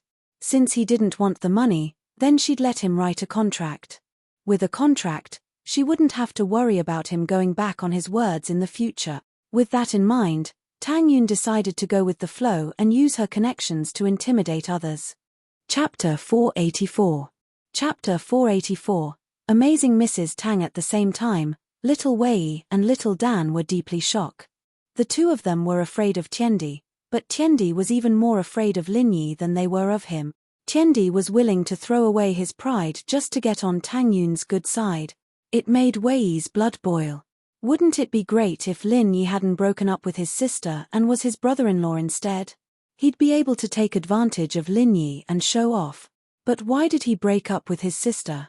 What was so bad about his sister? She was pretty and had a good personality. She was one in a million. Was Lin Yi blind? But Wei knew that if Lin Yi was really that amazing, then he wouldn't lack women around him. His sister's advantage wouldn't be much of an advantage anymore. Mrs. Tang, on the other hand, was very emotional and regretful. If only Lin Yi hadn't broken up with Tang Yun. With a son-in-law as powerful as he was, who would dare mess with her family? Mr. Zhu was slapping himself in the face the moment he heard Lin Yi's name. He was too excited. My son-in-law said that if you cause trouble for my nephew again, he'll teach you a lesson. Mrs. Tang said with her hands on her waist. She didn't know why, but the words slipped out of her mouth. Tang Yun looked at her mother accusingly. What son-in-law? It was already out of the question, but she couldn't correct it right now. She couldn't let Tiendi know, could she? She had no choice but to let her mother say whatever she wanted. I wouldn't dare, I wouldn't dare. Tiendi said quickly. It's Auntie, I apologize for my rudeness. I'll be strict with myself and never cause trouble again. What about the 150,000 I gave you? Mrs. Tang hemphed. Tiendi calling her auntie at his age made Mrs. Tang feel a sense of accomplishment. Tiendi was probably even older than her, wasn't he? Since when had Mrs. Tang ever been treated this way? She was overjoyed. Tang Yun knew that things were about to go south at her mother's words. Wouldn't this make Tiendi suspicious? He wouldn't have given him that 150,000 if he'd known it was Zhu Tiendi, but he'd given him another 150,000 just now. Mom, Lin Yi said that the 150,000 is what Wei owes him, we should just give it to him. Tang Yun said quickly. Tang Yun had no choice but to lie in order not to be exposed. Otherwise, she wouldn't be able to smooth things over. Mrs. Tang, on the other hand, was a little reluctant. She could have used Lin Yi's name to get back the 150,000 yuan. Why did her daughter not want it? Yes, I will return the 150,000 immediately. Immediately. Tiendi didn't have time to think about that. Tang Yun was worrying too much, and with Tang Yun's words, Tiendi wouldn't be suspicious at all, because that was Lin Yi's personality. He didn't have the time to find fault with small matters. As long as it didn't touch his bottom line, it was usually fine. But although Tang Yun said that Lin Yi didn't want the 150,000 yuan, Mrs. Tang was the one who asked. Tiendi didn't dare refuse. What if Lin Yi's mother-in-law wasn't happy and said a few bad things about him at home? Lin Yi would tear him apart, wouldn't he? Tiendi thought that it would be such a waste if he lost his life over such a small matter, so whether Tang Yun wanted it or not, he'd just give the money to Mrs. Tang and shut her mouth. It'd be best if she could put in a few good words for him and make Lin Yi give up on causing trouble for him. With that thought, Tiendi scrambled up the stairs. Tang Yun glared at her mother, but Mrs. Tang didn't mind. If she could get the money, so what if she borrowed Lin Yi's name? Little Wei and little Dan were also shocked. Just how strong was Lin Yi, to be able to scare Tiendi like this? As far as they knew, Tiendi was a super powerful man. He had money, power, and power. His eldest son, Zhu Ruoguang, was the leader of the gangsters in the North District. With a status like that, he was one of the tyrants in Songshan. But Lin Yi wasn't even here yet. His sister was here, and she scared him to the point of pissing his pants. If Lin Yi was here, would he have to kneel and kowtow? But Wei and Dan didn't dare say anything. They didn't want to mess things up, so they could only talk about it at night. It wasn't long before Tiendi came downstairs. Perhaps it was because he was in a hurry, but he slipped and fell down the stairs like a slide. Tiendi didn't care about the pain on his butt at all as he handed a bag to Mrs. Tang. "Auntie, this is for you. Didn't I say I don't want it?" Tang Yun didn't insist after seeing Tiendi take the money. She didn't really stop him. She knew that there was no point in stopping him. The money was in her mother's hands, and she wouldn't be able to get it back. Mrs. Tang beamed as she took the bag. She sat down on the sofa and started counting the contents. Tang Yun was speechless.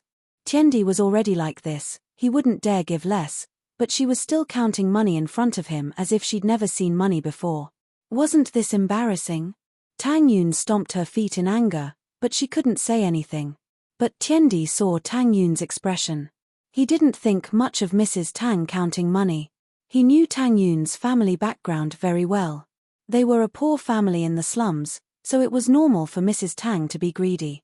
Tang Yun stomping her feet didn't seem like a big deal to Tiendi. Tang Yun was in a relationship with Lin Yi now, and she had plenty of money. She probably didn't care about the money. Hey, why is there an extra 50,000? Mrs. Tang counted the money in the bag. She was surprised to find that there was an extra 50,000 in the bag. "Auntie, this 150,000 has been with me for so long, of course I have to pay interest. This 50,000 will be the interest," Tiendi said quickly. He was hoping that Lin Yi's mother-in-law would put in a good word for him, and Tiendi knew Mrs. Tang's weakness very well. She was greedy. The extra 50,000 was for Mrs. Tang's good graces. Tiendi believed that Mrs. Tang wouldn't blame him anymore. She'd even praise him. As expected, Mrs. Tang's smile grew wider after hearing Tiendi's words. "Good, not bad. You're pretty good." Mrs. Tang happily put the money back into the bag and turned to Tang Yun. "Yin, let's go then. We won't disturb Mr. Zhu's rest anymore." "Wait, Mr. Zhu, please write me an IOU. Make it clear that you won't cause trouble for my brother and Dan anymore." Tang Yun remembered this important thing. She needed an IOU. What if Tiendi went back on his word? Chapter 485.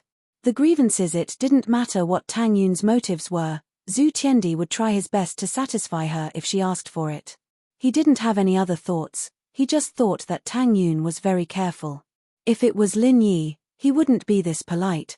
Lin Yi wouldn't ask him for anything, he'd beat him up until he couldn't write anything anymore. Not only did Zhu Tiendi write it down, stating that he would never cause trouble for Wei and Dan ever again, but he also returned the contract he signed with Dan to Dan. This meant that Dan would have nothing to do with him from now on. Tang Yun let out a sigh of relief after getting the contract. She didn't want to stay in Zhu Tiendi's house any longer. She nodded and turned to her mother. "Let's go then." "Wait." Tiendi called out to Tang Yun's family. Tang Yun's heart skipped a beat. Did Zhu Tiendi see something? Did he know that she was acting tough? "Mr. Zhu, are you going back on your word?" Tang Yun turned around, trying to sound calm. Mrs. Tang, Wei, and Dan, on the other hand, paled in fright. They didn't turn around, and Zhu Tiendi didn't see it either. "No, Sis Tang, you've misunderstood." Tiendi jumped and quickly explained. "What I mean is, I'll send a car to send you back. It's late, And you guys have money on you. It's not safe. It wasn't Tiendi's fault, he had no choice but to do so. Tang Yun's family had so much money on them, and with the 200,000 from before, they had 700,000 in total. It wasn't safe to go out at night. If something happened and they got robbed, and Lin Yi thought he was the one who sent the robbers, they'd be screwed. So, in order to prove his innocence, Zhu Tiendi had to send a car to escort them home himself. He was relieved when they got home. I see. That's fine. Mrs. Tang agreed. It wasn't safe to bring so much money this late at night. Tiendi quickly called the driver after Mrs. Tang agreed, telling him to drive the company's car back. He then put on his jacket and prepared to send the family home. Mr. Zhu, you should rest. There's no need for you. Tang Yin didn't want Tiendi to follow her. It'd be bad if he noticed something. What if Lin Yi sees you and gets angry again? Quack. Tiendi jumped in fright at Tang Yun's words. She was right. If Lin Yi couldn't see him, he could let it go after a few days, but what if Lin Yi saw him and beat him up? Tiendi said gratefully. Thank you, Sister Tang, I was a little unwise. Since that's the case, I won't send you off. It's not that I'm lacking in etiquette, but I really don't dare to.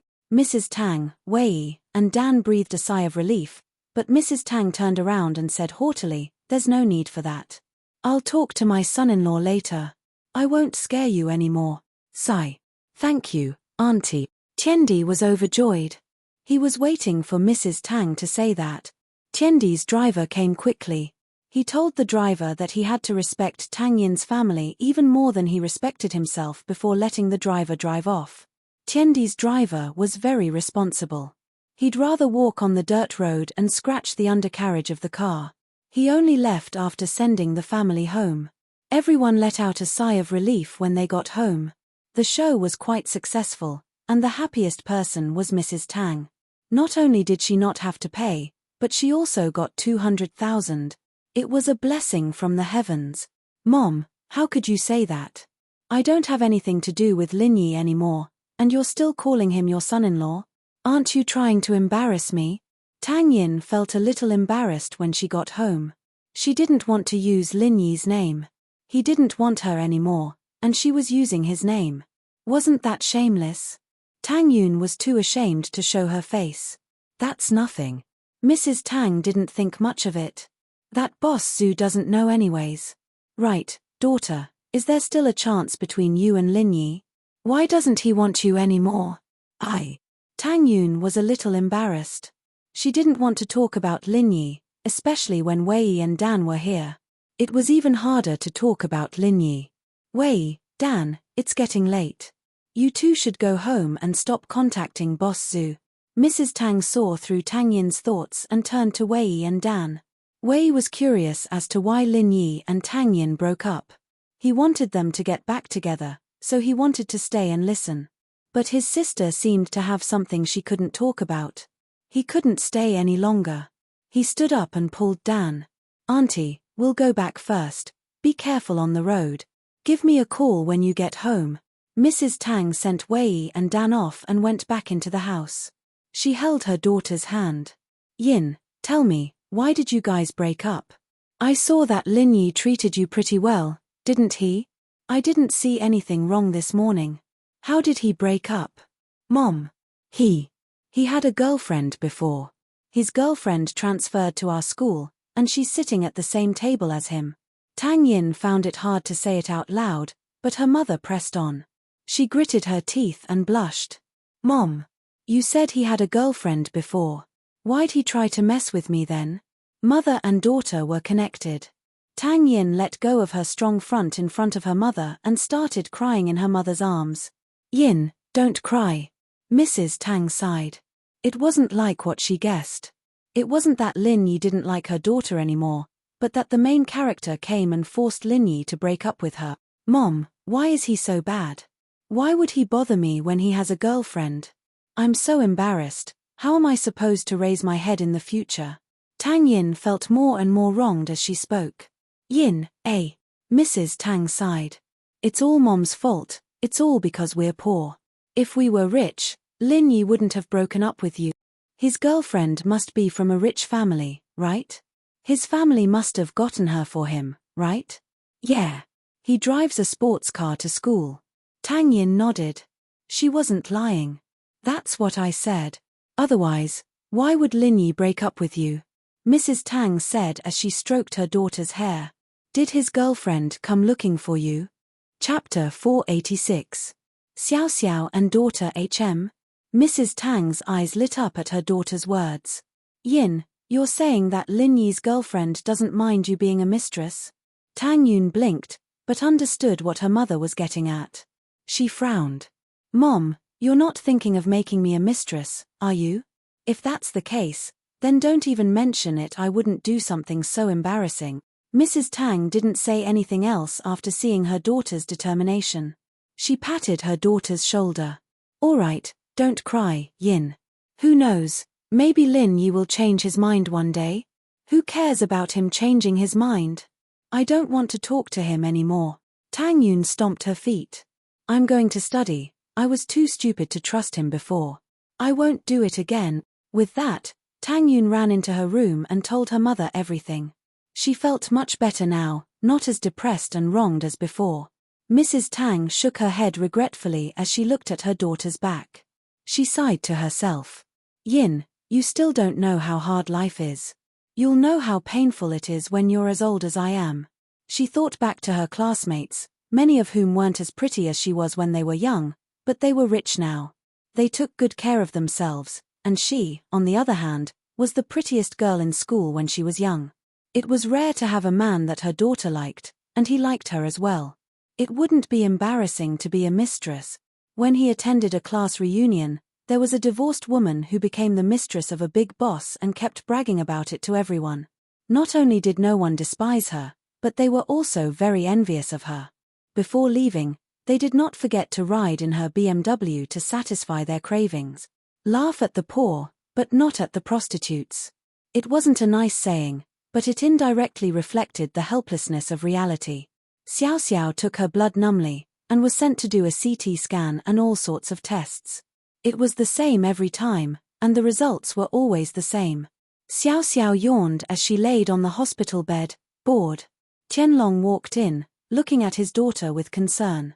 Xiao Xiao, what do you want to eat tonight? Daddy's bringing you. I'll take a leave of absence these 2 days to accompany you. No need, you go do what you need to do. Xiao Xiao shook her head, her eyes empty as she looked at the cars outside. Are the results out yet? When can I go back? Xiao Xiao only asked if the results were out, and when she could go back. It was obvious that she didn't have any hope for a cure. She just wanted to go back after the checkup. Otherwise, if he could be treated, he would definitely stay in the hospital. Not yet, but Dr. Zheng is an expert in hereditary diseases. He should have a way. Tianlong comforted. You don't have to comfort me. Even the legendary Dr. Lin Dongfang couldn't do anything about my mother's illness. How could anyone else? Xiao Xiao curled her lips. She'd basically lost all hope. She just wanted to do something spontaneous in the last stages of her life. That way, she wouldn't have any regrets. Miracle Dr. Lin also said that it wasn't that he couldn't save her, but he lacked some conditions. Tianlong said helplessly, Miracle Dr. Lin said that if he had 5 years, he might be able to find a solution, but your mother can't wait 5 years. Isn't that just an excuse for being useless? Xiao Xiao hemphed. Who knows if he can cure her? Maybe he's afraid of ruining his own reputation. No, Miracle Dr. Lin has been researching the special ingredients in your mother's blood. But after that last meeting, he went into seclusion. Tianlong said helplessly. He can't cure her, so he went into seclusion. Xiao Xiao didn't think much of it. All those miracle doctors are like that, and that bullshit Dr. Kang, what else can he do other than make medicine? Everyone calls him a miracle doctor. What a joke. You were young back then, so you didn't understand Miracle Dr. Lin. He's a stubborn person. For your mother, he risked his life and went to Miaojiang to research poison. Tianlong didn't have the heart to scold his daughter, but he still lectured her. You can't disrespect him. Fine, fine. Xiao Xiao waved her hand. If he's so stubborn, why did he go into seclusion? Your mother's illness isn't that easy to research, is it? Tianlong smiled bitterly. I've been trying to contact him recently, but I haven't been able to. Captain Yang, who brought me on a mission back then, was close to Miracle Dr. Lin, but he went into seclusion as well, so you know it's not easy to research. Then why did you bring me here? Xiao Xiao frowned. The results are still a few days away. I'll take you around Yangjing these 2 days, it'll be a good time to relax. Tianlong didn't answer his daughter's question directly. He knew that Dr. Zheng wouldn't be able to do anything with the results, but having hope was better than having no hope at all. Oh. Xiao Xiao replied faintly. She didn't say that she was going, but she didn't say that she wasn't interested either. Someone gave Dad an invitation to an auction. Do you want to go? Tianlong suddenly remembered that House Yu's auction was in a few days, and he received an invitation as well. The organization that Feng Tianlong belonged to was called the Secret Investigation Bureau. It was a very special secret agent organization that had a close relationship with the host of the auction, House Yu. House Yu would always send a lot of tickets to the Secret Investigation Bureau, but most of them didn't have the time to attend the auction. The invitation was just a courtesy. Auction? Let's go then. Xiao Xiao had never been to an auction before, but now that her father mentioned it, she wanted to go. It'd be such a waste if she didn't get to go to an auction before she died. But if there's anything you like, I don't have the money to buy it. Tianlong smiled regretfully. Dad's salary is high, but I can't afford to auction items that are worth millions. Ha ha. Xiao Xiao finally smiled. She wanted this feeling of novelty, the feeling of her father bringing her to play. It didn't matter if she bought it or not. Xiao Xiao had heard her father say that he was going to walk around with her a lot of times, and it was always because he had a mission, so he'd skipped a few times. But this time, her father said that he was going to an auction, and he'd even brought out an invitation. No skipping. Tianlong was happy to see the smile on Xiao Xiao's face. I won't, there's 3 rounds. I can at least watch one with you. Chapter 487. The auction begins. The auction was split into 3 days, with different items being auctioned each day. Of course, it didn't mean that one invitation could participate in all 3 auctions. Only those big families and a very small number of celebrities had the golden invitation to participate in all 3 auctions. The ordinary red invitation indicated the number of auctions one could participate in, and it was only valid on the day of the auction. Red invitations were for the common rich and famous people. They could participate in the auction as well, but they weren't as valuable as the golden ones. Fatty Lie's invitation was a red one, but he'd gotten all 3 days' worth of invitations. Xu Amin, on the other hand, was a golden one. It was enough to show that Xu Amin had the right to sit on the same level as the big houses. The items auctioned got more and more valuable as the days went by. The items on the first day were rare items, but the base price ranged from a few 100,000 to 2 million, never exceeding 2 million. The second day was 2 million to 5 million, and the third day was for items that were worth more than 5 million. Normal rich people could only participate in the first day of the auction, and the second and third days were just for the show. Many people didn't bother getting invitations for the second and third days, and even if they did, they'd just give them to their friends who liked to watch the show. There were different types of invitations, but the auction didn't have a fixed seating area. People were usually seated randomly, and close family friends would sit closer to each other. There were a lot of seats in the auction house, and not even a third of the seats could be filled. There was no need to worry about not being able to find a seat. Lin Yi, Xu Amin, and Fatty Lai found a place with fewer people and sat down. It didn't take long for more and more people to arrive at the auction house. All the houses had sent their representatives, but normally, the heads of the houses wouldn't show up. The lights dimmed, and a few spotlights lit up the auction stage. A man in his 30s walked out from behind the curtain, and the auction house quieted down. Welcome, guests, to the annual auction hosted by House Yu. The man bowed politely and the crowd burst into thunderous applause. House Yu. Lin Yi paused for a moment, and a trace of excitement flashed across his calm face before returning to normal. Boss, this House Yu is the biggest and most mysterious noble house. They rose up in the last 10 years, but they've become the leader of all the noble houses. Fatty Lai whispered to Lin Yi. It's best not to piss off House Yu, But with your status, even house you would try to curry favor with you, right? Ha! Is that so? Lin Yi smiled faintly. Who's that? His name is Yu Haitian. He's not a core member of House Yu, he's just a side relative. But he's already someone that outsiders want to curry favor with. He's able to manage the auction on his own, Fatty Lai said. Lin Yi took a deep breath and nodded silently, smiling. I don't think we'll have any more interactions. Yeah, House Yu is very mysterious. I don't know what they do, but they're involved in a lot of businesses. It's just that the people they send aren't the core members of House Yu.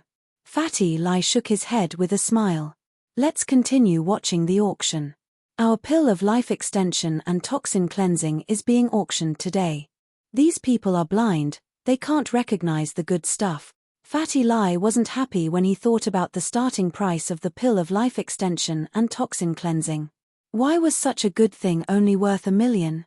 Wasn't this a scam? Ha! It's nothing. Lin Yi shook his head. It's already beyond my expectations that it's priced at $1 million. No one knows about it, after all. We'll have to try it to know its effects. That's true. Fatty Lai didn't feel conflicted anymore after hearing Lin Yi's words. Right, boss, if there's anything you like, just tell me. I'll get it for you. Okay. Lin Yi didn't hold back. There was always a chance that he'd find something he liked in this auction. There was at least one item that Lin Yi was determined to get. Lin Yi had already seen the catalogue for today's auction. The third item was a torn sheepskin scroll, a tattered map. Of course, to a normal person, this was probably just an old map. Even if it was an antique, it wouldn't be worth much. It was just a novelty. Most importantly, this was only a small part of the map. It wasn't a complete map, so it was basically a piece of trash. Whether it was a collector's item or actual value, it wasn't worth much. If Lin Yi didn't have that piece of the map from the shark's stomach, Lin Yi wouldn't even pay attention to trash like this. But from the thumbnail of the catalogue, this map was exactly the same as the one he'd gotten from the shark's stomach in terms of material and craftsmanship. Naturally, Lin Yi's interest was piqued. Will there be a lot of people fighting for this? Lin Yi didn't know much about auctions. He didn't know what would be popular, so he pointed at the map and asked Fatty Lai. Fut.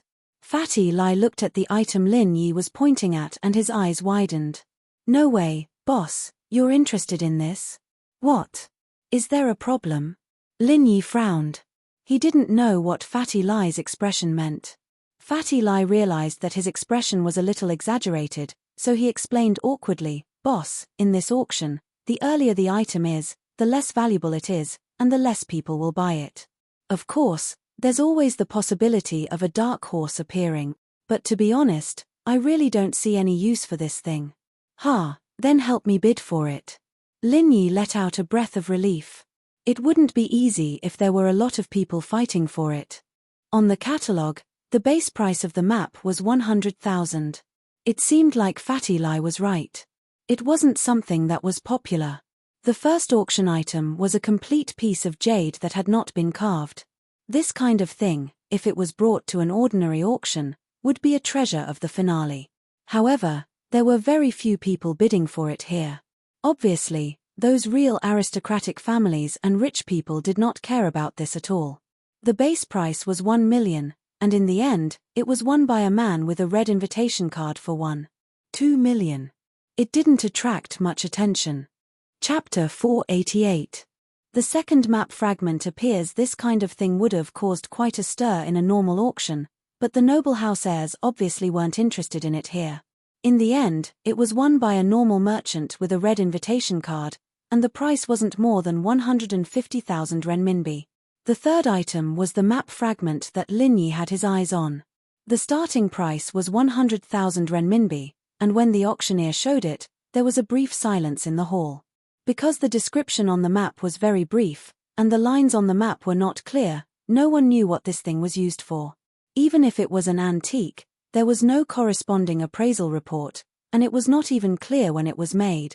If it wasn't an antique, there was no explanation of what it was used for.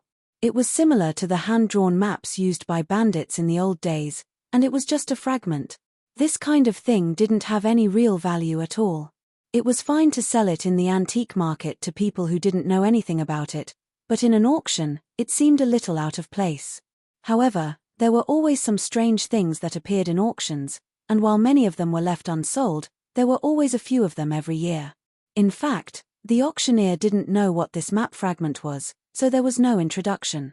Therefore, there was no introduction at all. According to the introduction on the booklet, this was a strange sheepskin map. It might be a treasure map of a huge treasure. Of course, he also said that it was just a possibility. There were many possibilities, like picking up a million RMB on the streets. No one would believe something as ridiculous as that. The noble house heirs and rich merchants who came to the auction weren't idiots. They were here for things that were useful to them, and naturally, they wouldn't participate in anything they didn't want. An auction wasn't a market, after all. Things they didn't want had to be bought in the end, and they couldn't go back on their word.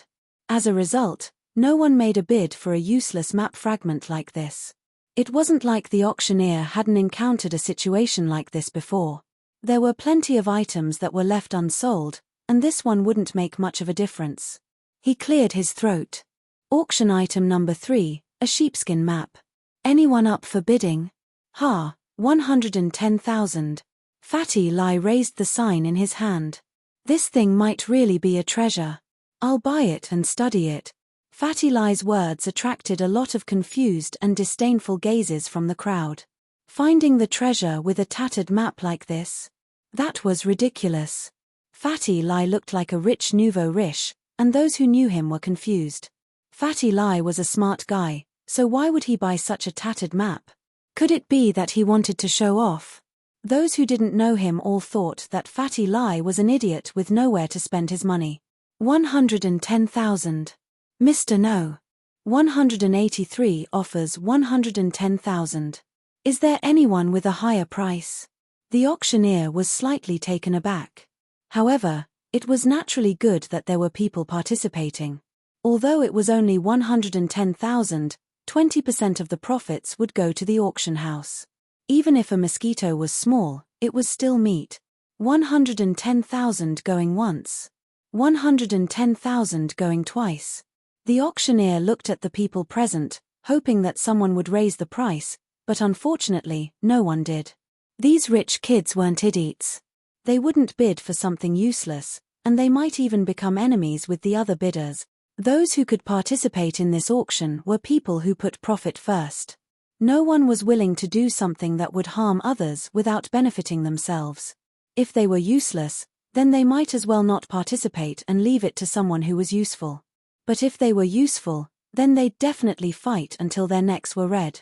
Messing around like this was rare, unless the two people had a grudge against each other.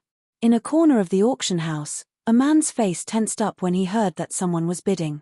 He said into the earpiece, "Second uncle, do you need me to raise the price?" The other party seems to be very cautious. "I don't know if he wants it or not." A middle-aged man's voice came from the earpiece. "Let's see if we can add 10 or 20,000 symbolically." "Okay," the man replied. When the auctioneer said 110,000 going thrice, he raised the sign in his hand and said, 120,000. "Oh, looks like it's something good. I'll have to raise the price then." Fatty Lai looked at the man with a surprised expression. He didn't wait for the auctioneer to speak and stood up. 125,000. Everyone at the scene froze. They were wondering if the scroll was something good when they saw someone bidding for it, but after hearing Fatty Lai's words, they understood. Fatty Lai's way of bidding was enough to tell that he wasn't determined to get it. Otherwise, why would he bid like this? It was like he was being shameless.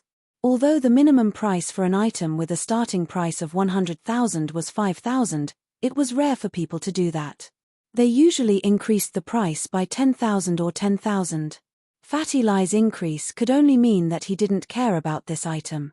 If someone tried to compete with him, he'd just raise the price symbolically. If the other party raised the price too high, he'd just give up. So the crowd wasn't interested in participating. Participating now was equivalent to starting a feud.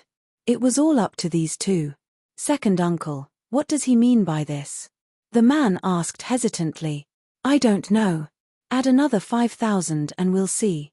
If he raises the price again, just give up, the middle-aged man said. 130,000. The man raised the sign in his hand. 135,000. Fatty Lie shook his butt and raised the sign. Give up, the middle-aged man said. Get someone to investigate his background. Okay, the man said and didn't raise the sign again. 135,000 going once, 135,000 going twice, sold. The auctioneer slammed the hammer down. The people who wanted to watch the show were disappointed.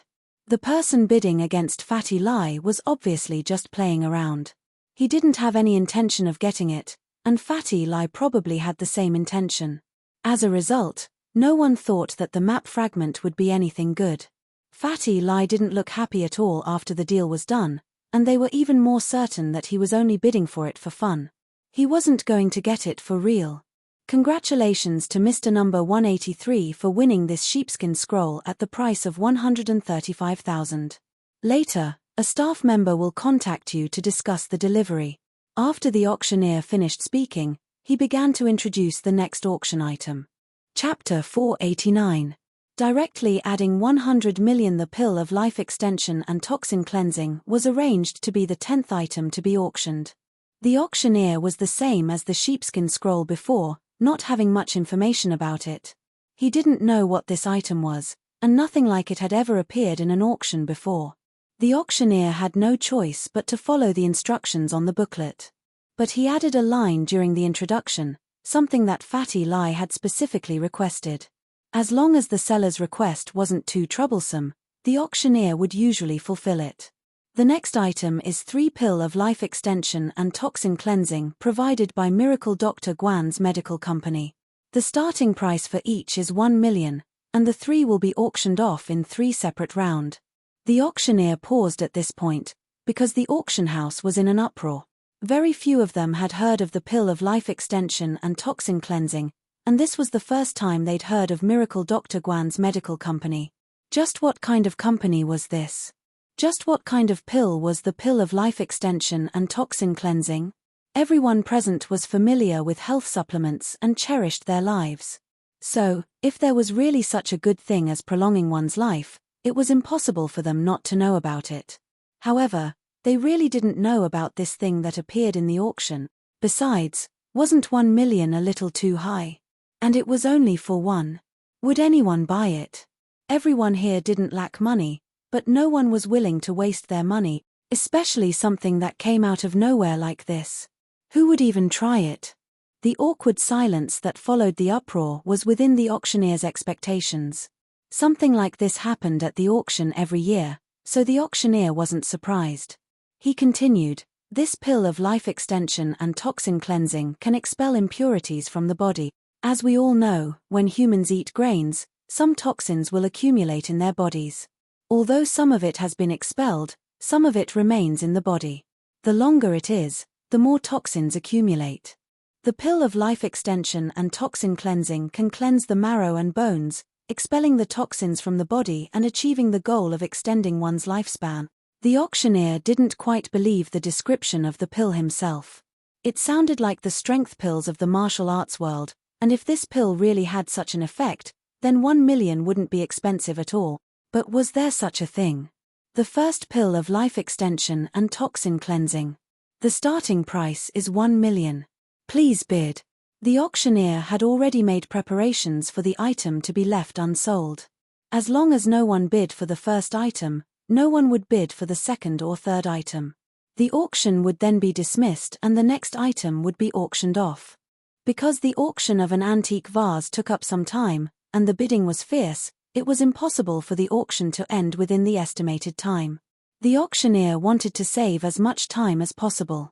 Others might not understand the effects of the pill of life extension and toxin cleansing, but there were people here who did. Liu Tianyi understood, and so did Dr. Kang.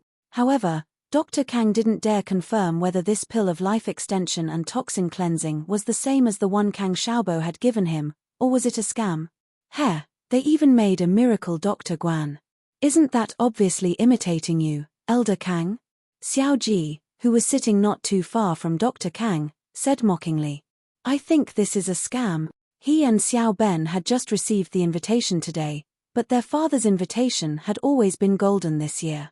This year's invitation was red, and although they'd received 3 days' worth of invitations, it was clear that the Xiao family wasn't as important as it used to be. There was nothing they could do about it. Xiao Ji and Xiao Ben were furious, but getting an invitation was already good enough.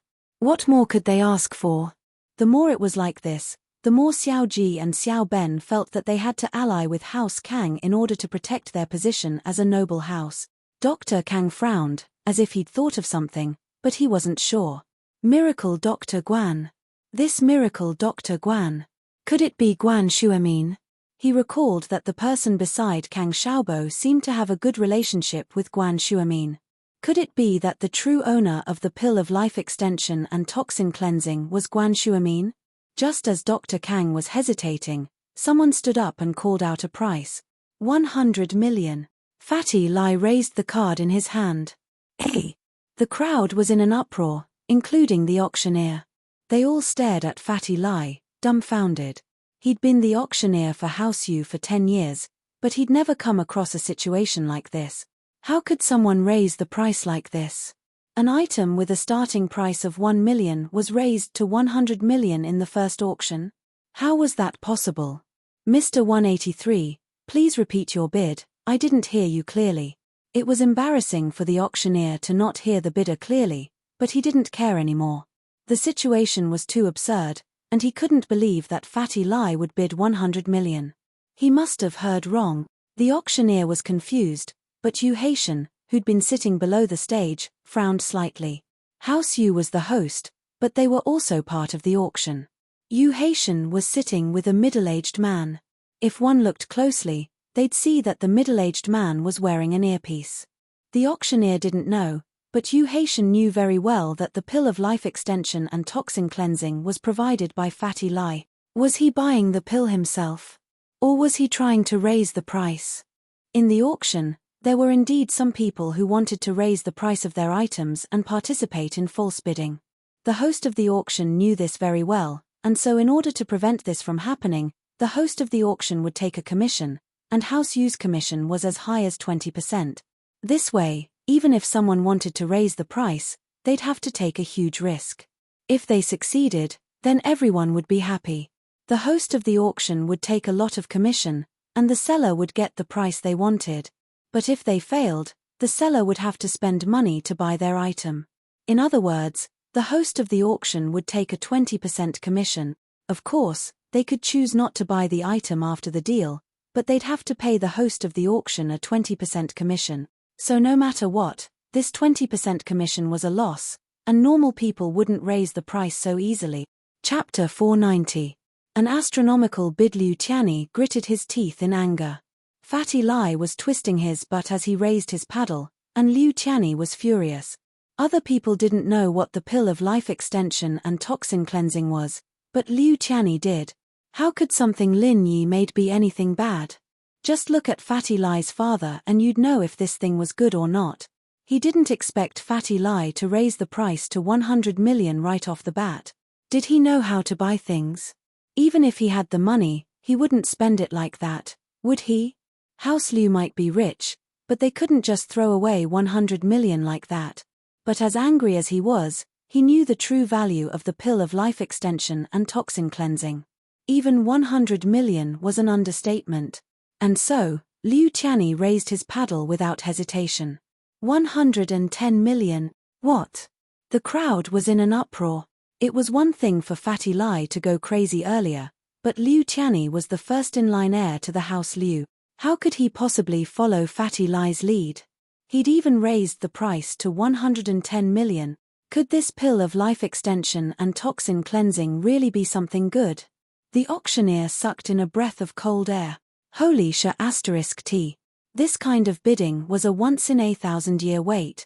Yu Haitian's brows furrowed even tighter. If Fatty Lai was driving up the price, then why was Liu Tianyi joining in the fun? As far as Yu Haitian was concerned, this pill of life extension and toxin cleansing might actually be something good. Had he misjudged it when he evaluated it? 150 million. Fatty Lai raised his paddle again. Liu Qianni's lungs were about to explode. What was the meaning of this, Fatty Lai? Were you trying to fight with me? Don't think that I don't have money just because you're rich.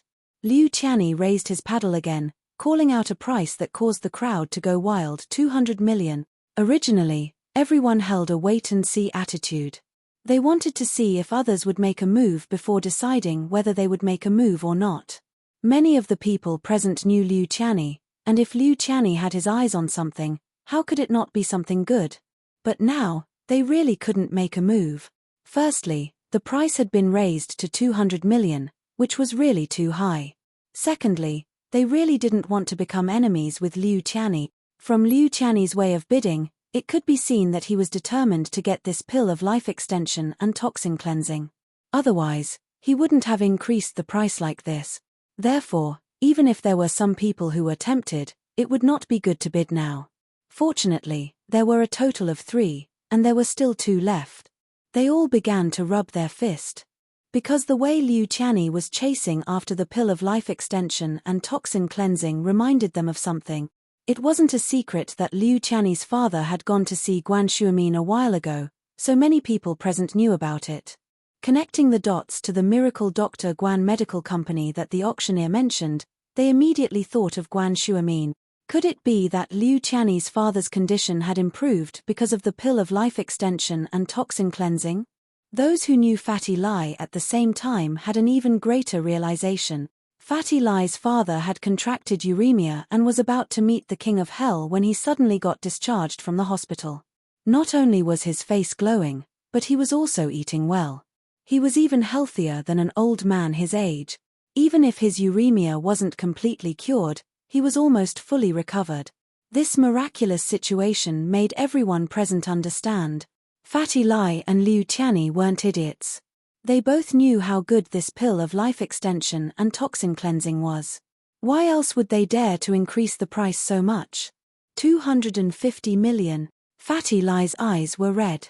This was a rare treasure, and even Lin Yi said it was rare. It had to be very precious. Fatty Lai was too embarrassed to ask Lin Yi for it, so he could only bid for it himself. 280 million. Liu Qianni gritted his teeth and called out the highest price he could. The crowd was in an uproar again. If Liu Qianni didn't know about the effects of the pill of life extension and toxin cleansing, he wouldn't have called out this price. There was only one answer: the auctioneer's introduction was true. This pill really had the effects of prolonging life and detoxifying. Fatty Lai was about to call out another price when Lin Yi pulled him back, shaking his head. Stop, it's a little expensive. All right. Fatty Lai didn't want to give up, but he didn't dare disobey Lin Yi. Lin Yi was his boss. Losing the pill of life extension and toxin cleansing was painful, but offending Lin Yi would be worse than death. Your dad drank the medicine I made for you. He doesn't need this anymore, Lin Yi said faintly to Fatty Lai. You don't have to fight for it. Thank you so much, boss. Fatty Lai was overjoyed. He'd wanted to prepare an emergency pill for his father, but Lin Yi said he could cure it. Fatty Lai, on the other hand, wanted one for himself. After all, this was an immortal pill. Thus, he said, Boss, I also want one for myself. Oh, I'll give you one when we get back, Lin Yi said nonchalantly. Hey! Fatty Lai burst into tears at Lin Yi's words. People who didn't know better would think that he was crying because he didn't have the money to bid for the pill of life extension and toxin cleansing. 280 million going once, 280 million going twice, 280 million going thrice. Sold. The auctioneer was extremely excited. This price could be said to be the most expensive item in the entire auction. Even the items on the third day of the auction might not be sold at such a price. This pill of life extension and toxin cleansing had the right to be auctioned in the third round. But since it was already in the first round, there was no changing it. They could only continue. Liu Qianni was overjoyed when he saw Fatty Lai stop bidding and start sobbing. This Fatty Lai must be out of money. He heard that House Lai's boss was trying to split from him, and it seemed like House Lai's money had all been taken by Lai Changtian. Next, the second pill of life extension and toxin cleansing, with a starting price of 100 million. The auctioneer said slowly. Every increment must be at least 10 million. The auctioneer could increase the price according to the market and the response. With the previous example, the auctioneer wouldn't start with a starting price of 1 million again. That would be a joke. Although this price shocked the guests present, they also knew that this thing was indeed worth the price, so they didn't have any objections. Dad, what's that? How can it be sold for such a high price? Xiao Xiao looked at her father, confused. Chapter 491. How Xiu makes a move. Qianlong, on the other hand, had a frown on his face. His heart was in turmoil, unable to calm down. Was there such a miraculous pill in this world?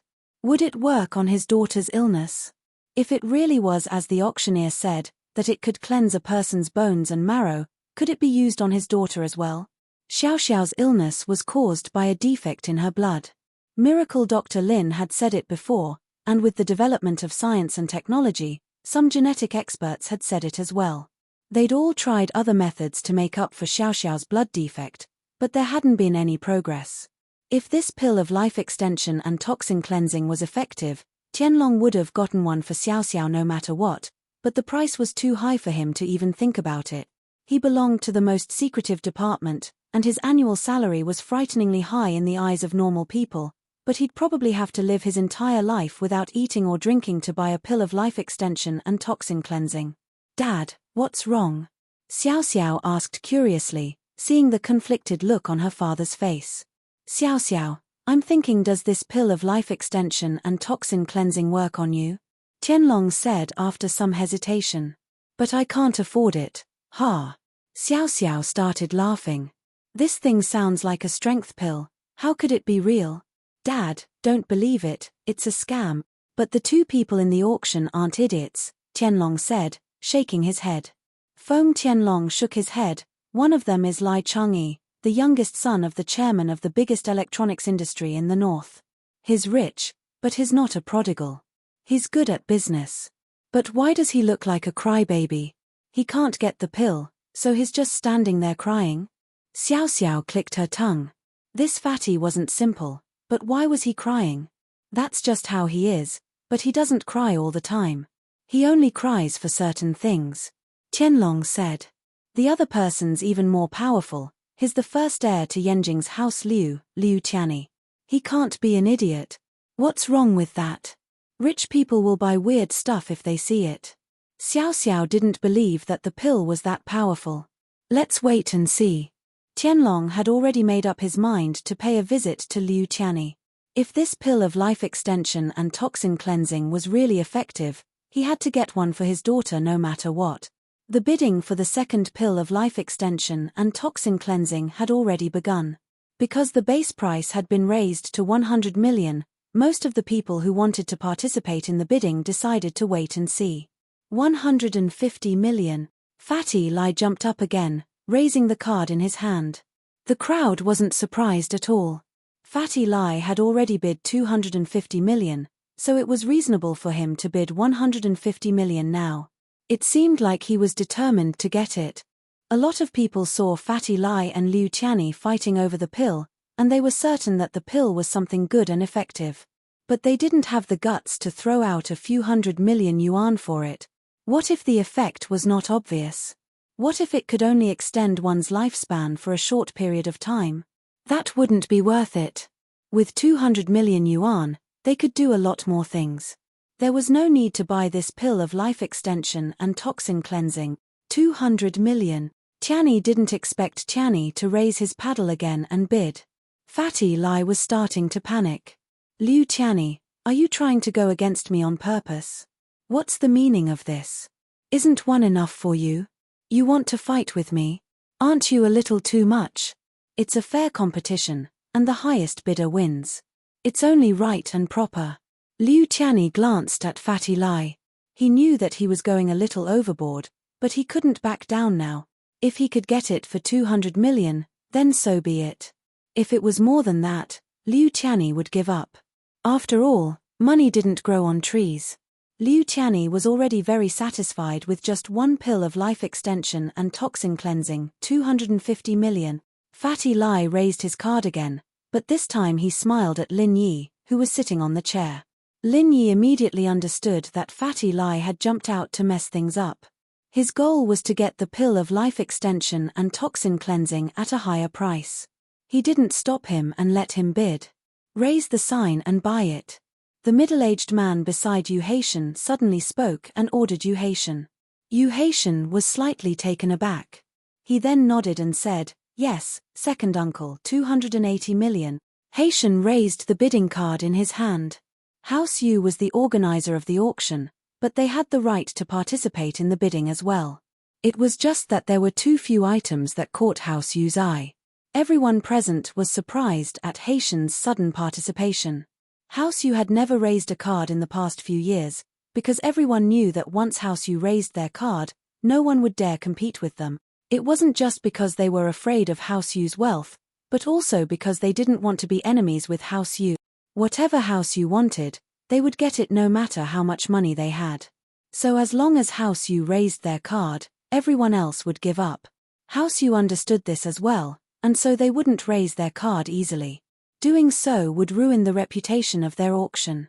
They would only make an exception if there was something they absolutely had to get. Just like now, House Yu was actually bidding for a pill of life extension and toxin cleansing. This meant that House Yu was determined to get the pill this time, and the pill was confirmed as well. However, House Yu wouldn't do something that would be criticized by others. Haitian's bid was the same price as the previous pill of life extension and toxin cleansing, so it wasn't considered bullying the weak. It was a very fair deal for the seller. After House Yu's bid, no one else bid, and so Haitian successfully won the second pill of life extension and toxin cleansing. The third pill of life extension and toxin cleansing appeared, and it was also the last one. Many people were rubbing their palms together, but they really couldn't bear to spend 200 million on a pill.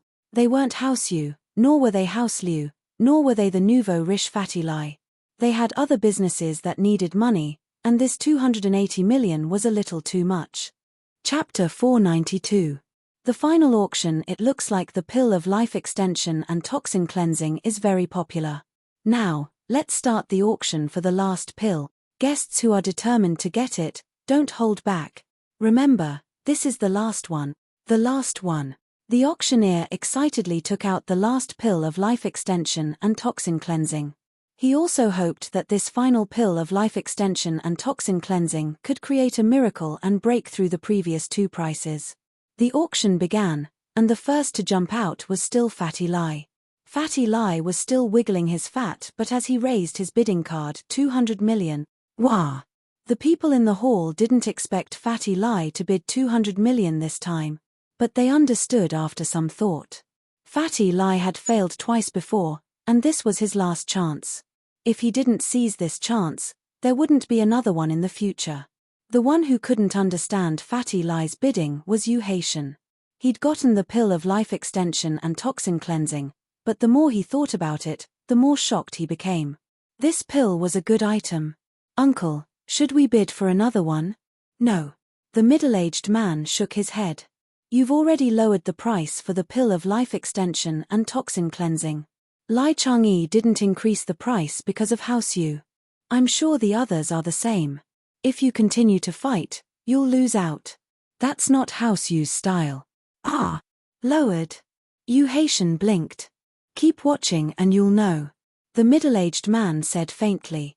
"I'm afraid the price this time will exceed 300 million. Yu Haitian was filled with regret at his uncle's words. He was still young and hadn't thought things through. He'd thought that he'd just bid the highest price in the first round, but it was still too low. Under normal circumstances, if there were several similar items being auctioned in an auction, the price of the first auction item would be higher, and the price of the remaining items would decrease accordingly. This was because the buyers had already competed with each other, and the remaining prices would only be lower. But this time, it was obvious that something unexpected had happened. Liu Tianyi wanted to join in the fun, but when he heard the price of 200 million, he gave up. He didn't want to bid anymore. Although the Liu family was rich, a lot of it was real estate and securities, which couldn't be sold at all. Moreover, even if he had liquid funds, he couldn't possibly use them all to buy pills, right? 210 million. A young man from an aristocratic family raised his bidding card after getting the tacit approval of his elders. However, he was immediately looked down upon by the others. Other people increased the price by tens of millions, but he only increased it by 10 million. Wasn't that too little? 250 million, Fatty Lai said generously. Dr. Kang frowned. He'd wanted to bid during the second round, but he didn't expect House Yu to beat him to it. He didn't dare compete with House Yu, so he could only wait until the third round. But judging from Fatty Lai's expression, he was determined to get the pill. Dr. Kang was starting to panic. Lin Yi and Guan Shuimin had been sitting the whole time, and it was Fatty Lai who'd stood up and raised his bidding card. No one could see Lin Yi and Guan Shuimin clearly, not even Dr. Kang. 280 million. Under Dr. Kang's signal, Kang Gui Feng bid a higher price, the same as the 2 pills of life extension and toxin cleansing. He'd thought that Fatty Lai wouldn't compete, but life was full of surprises. 300 million. Fatty Lai clenched his teeth and raised his bidding card without hesitation. The crowd froze for a moment, but they all understood why Fatty Lai would bid 300 million. He'd given up the first time because he'd still have another chance. The second time, it was House Yu who'd made the bid. Fatty Lai didn't want to compete, nor did he dare, so he'd given up. The third time was his last chance, and he had to grit his teeth and fight for it. With that, 300 million wasn't that high anymore. Dr. Kang was so angry he wanted to curse. This Fatty Lai was too much of a bully, wasn't he? He didn't increase the price when Liu Qianni bid, and he didn't increase the price when Haitian bid. But when it came to Dr. Kang, he raised it to 300 million. With the previous example, Dr. Kang thought that 280 million was more or less within his grasp, but it seemed that things weren't as simple as he'd thought. Dad, what do we do? Kang Gui Feng frowned. This is the last pill of life extension and toxin cleansing, and that damn Fatty seems determined to get it. Xiao Ji and Xiao Ben, on the other hand, were confused. Elder Kang, is this pill of life extension and toxin cleansing really something good? Dr. Kang didn't answer them, but turned to Kang Gui Feng instead. It doesn't matter if he's determined to get it or not, we have to get this last pill of life extension and toxin cleansing. This is very important to our family. I understand. Kang Gui Feng obviously knew what his father meant. Once the ingredients of this pill were analyzed, then the day of House Kang's meteoric rise was just around the corner. This might be an ancient medicine that has been lost for a long time. Dr. Kang said to Kang Gui Feng before explaining to the Xiao family brothers. After I buy one, I plan to study it. Oh, I see. No wonder it's so expensive. It's a lost ancient medicine, Xiaoji said, understanding dawning on him. Then we have to buy it. With your knowledge, Elder Kang, I'm sure you'll succeed. Haha, that's not for sure. Isn't the one who discovered this pill some miracle doctor company? They haven't figured it out yet, have they?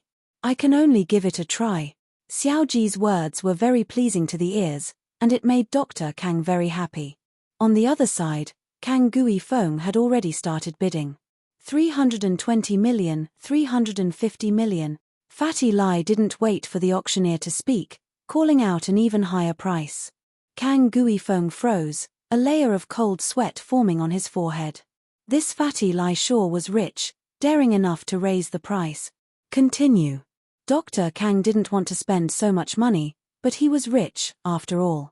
Dr. Kang's medical group had close to 500 million in liquid assets, and he could still use it, 380 million. Kang Gui Feng continued raising his paddle. Fatty Lai hesitated for a moment, but just when the auctioneer called out 380 million going once, Fatty Lai jumped out again, 400 million. Fatty Lai called out his own price. Chapter 493. Changes in the auction. But Fatty Lai and Dr. Kang's family were at odds with each other. What kind of person was Dr. Kang? He was a tycoon in the medical world, and even he was willing to pay such a high price for a pill. How could it be a normal pill? The crowd was starting to regret not joining the bidding when the first pill was brought out, allowing Liu Qianni to take advantage of the situation. The price was now at 400 million, and it might not even be the final price. As expected, Kang Gui Feng raised his paddle again under Dr. Kang's signal. 410 million. He didn't dare raise the bid too much this time. House Kang only had about 500 million in liquid assets, and if he were to raise the bid too much, they'd run out of liquid assets and their business would be affected. But after Kang Gui Feng raised the bid, Fatty Lai didn't make a sound. Those who didn't know the situation would think that Fatty Lai was out of money and was hesitating or giving up. Fatty Lai, however, smiled at Lin Yi. "Boss, I think House Kang's at their limit. I'll raise the bid one more time and they'll definitely be able to keep up, but it'll be hard to say if I raise it again." "Yeah, that's enough." Lin Yi smiled. This Fatty Lai was quite sarcastic, but Lin Yi didn't have a good impression of Dr. Kang's family. He wouldn't stop Fatty Lai from messing with them. 410 million going once. 410 million going twice. The auctioneer paused and looked at Fatty Lai to see if he was going to raise the bid. Dr. Kang was seething with anger. What kind of game was this auctioneer playing? Why was he looking at Fatty Lai if he didn't have the guts to go in for the third time? Wasn't he encouraging Fatty Lai to go against him? However, the auctioneer's encouragement was effective. Fatty Lai gritted his teeth and stood up abruptly, raising his paddle. 420 million. Dr. Kang's heart turned cold. Motherfucker, isn't this auctioneer too mean? But this was House Yu's auction house. Even if Dr. Kang had something to say, he couldn't say it out loud. He could only swallow his anger and signal Kang Gui Feng to continue. This time, Dr. Kang had already decided to bet his treasure on the pill of life extension and toxin cleansing. Judging from the current situation, there were probably only 3 of these pills left. If he missed this one, there wouldn't be any left. Hence, Dr. Kang had no choice but to grit his teeth and bear with it. 430 million. Kang Gui Feng raised the bidding board in his hand. 430 million going once. 430 million going twice. 430 million going thrice. Sold. The auctioneer wanted Fatty Lai to continue bidding, but regrettably, Fatty Lai backed off this time. He was out of money and decided to give up. He sat there quietly, not moving an inch. The happiest person right now was Liu Tianyi. He was feeling great. He'd thought that 280 million for a pill of life extension and toxin cleansing was expensive, but now he felt like he'd gotten a great deal. Fatty Lai didn't even get the last pill for 420 million. It was Dr. Kang's family who got it for 430 million, but he was wrong. He thought he was the happiest person, but that wasn't the case. The happiest person was Fatty Lai. He'd played everyone in the hall. These 3 elixirs had brought the company nearly 1 billion yuan in profit. This was an important stage of the company's development. With 1 billion yuan, they could do a lot of things. Fatty Lai did want to bid for one earlier, but since Lin Yi had already agreed to give him one, he didn't want to mess things up anymore. "Boss, I didn't think we'd have so much money all of a sudden." Fatty Lai chuckled. Lin Yi didn't think that 3 normal bone and marrow cleansing pills could sell for so much money. Old Lin had packed them into jars for him to eat when he was young. "Heh. You won't be left out." Lin Yi was very impressed with Fatty Lai's business acumen.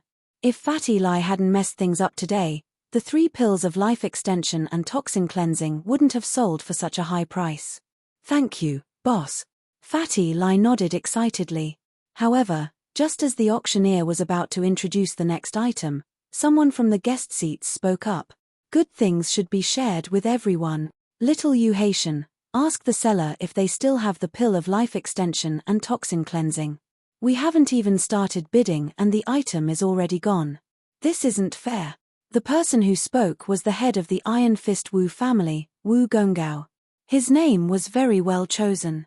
Wu Gongao naturally meant that he was highly skilled in martial arts. It was a bit of a boast, but it was well deserved. He was one of the few remaining mystic class masters in the common world. Only he dared to speak to someone from House Yu like this. House Wu Iron Fist was an ancient noble house.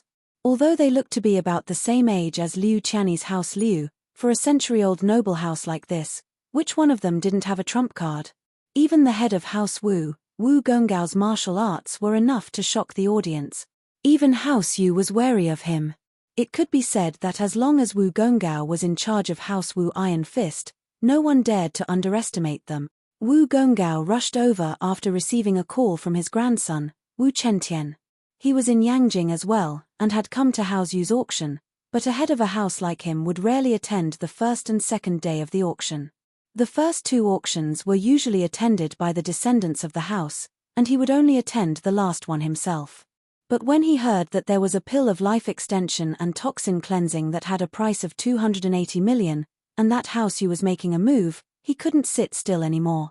He rushed over to the auction site, just in time for the auctioneer's final hammer strike. Chen Tian, on the other hand, took a look at the introduction of the pill of life extension and toxin cleansing, and immediately felt that it was similar to the long-lost bone cleansing pill in Wulin. His interest was piqued, and he interrupted the auction unwillingly.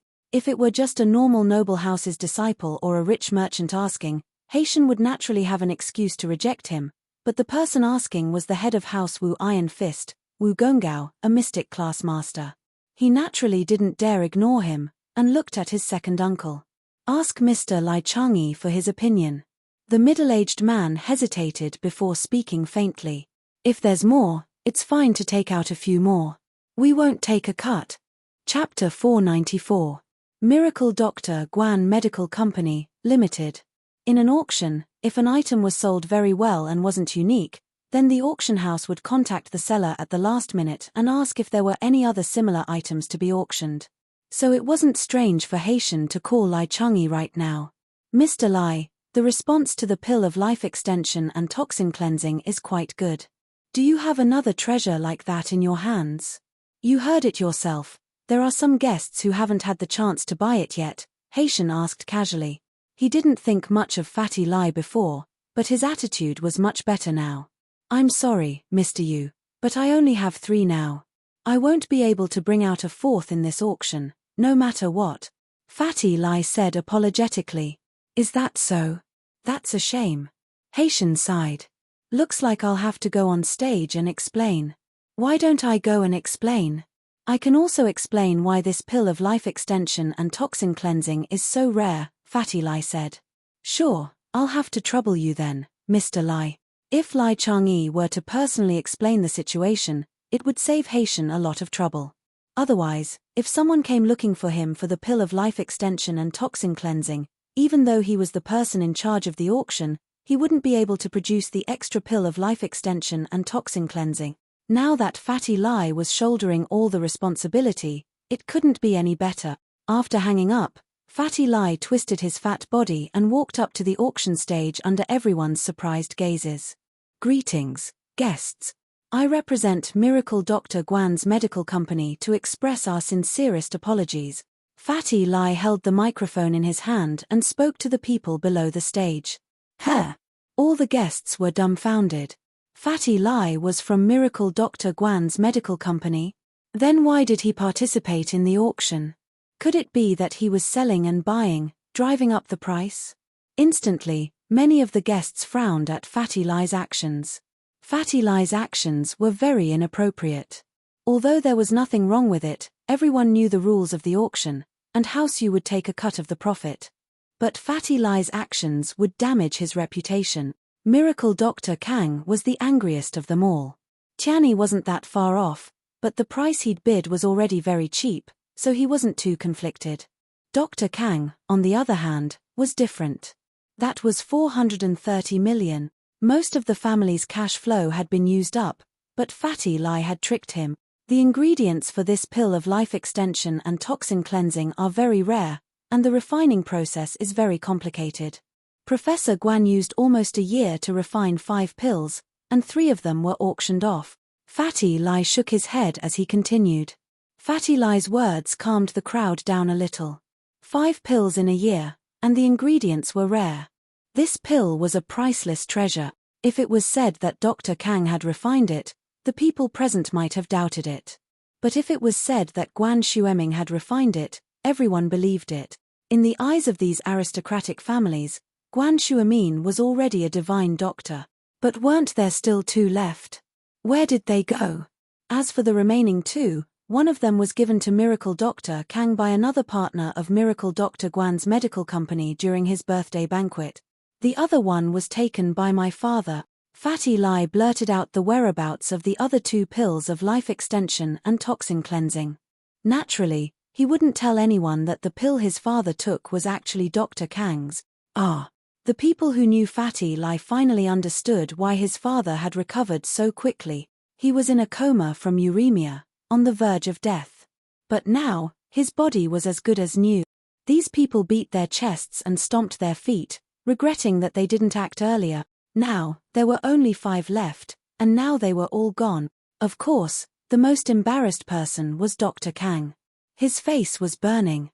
He'd just told Xiao Ji that the pill of life extension and toxin cleansing was a lost product of ancient times. But now, it was Guan Shuimin's doing.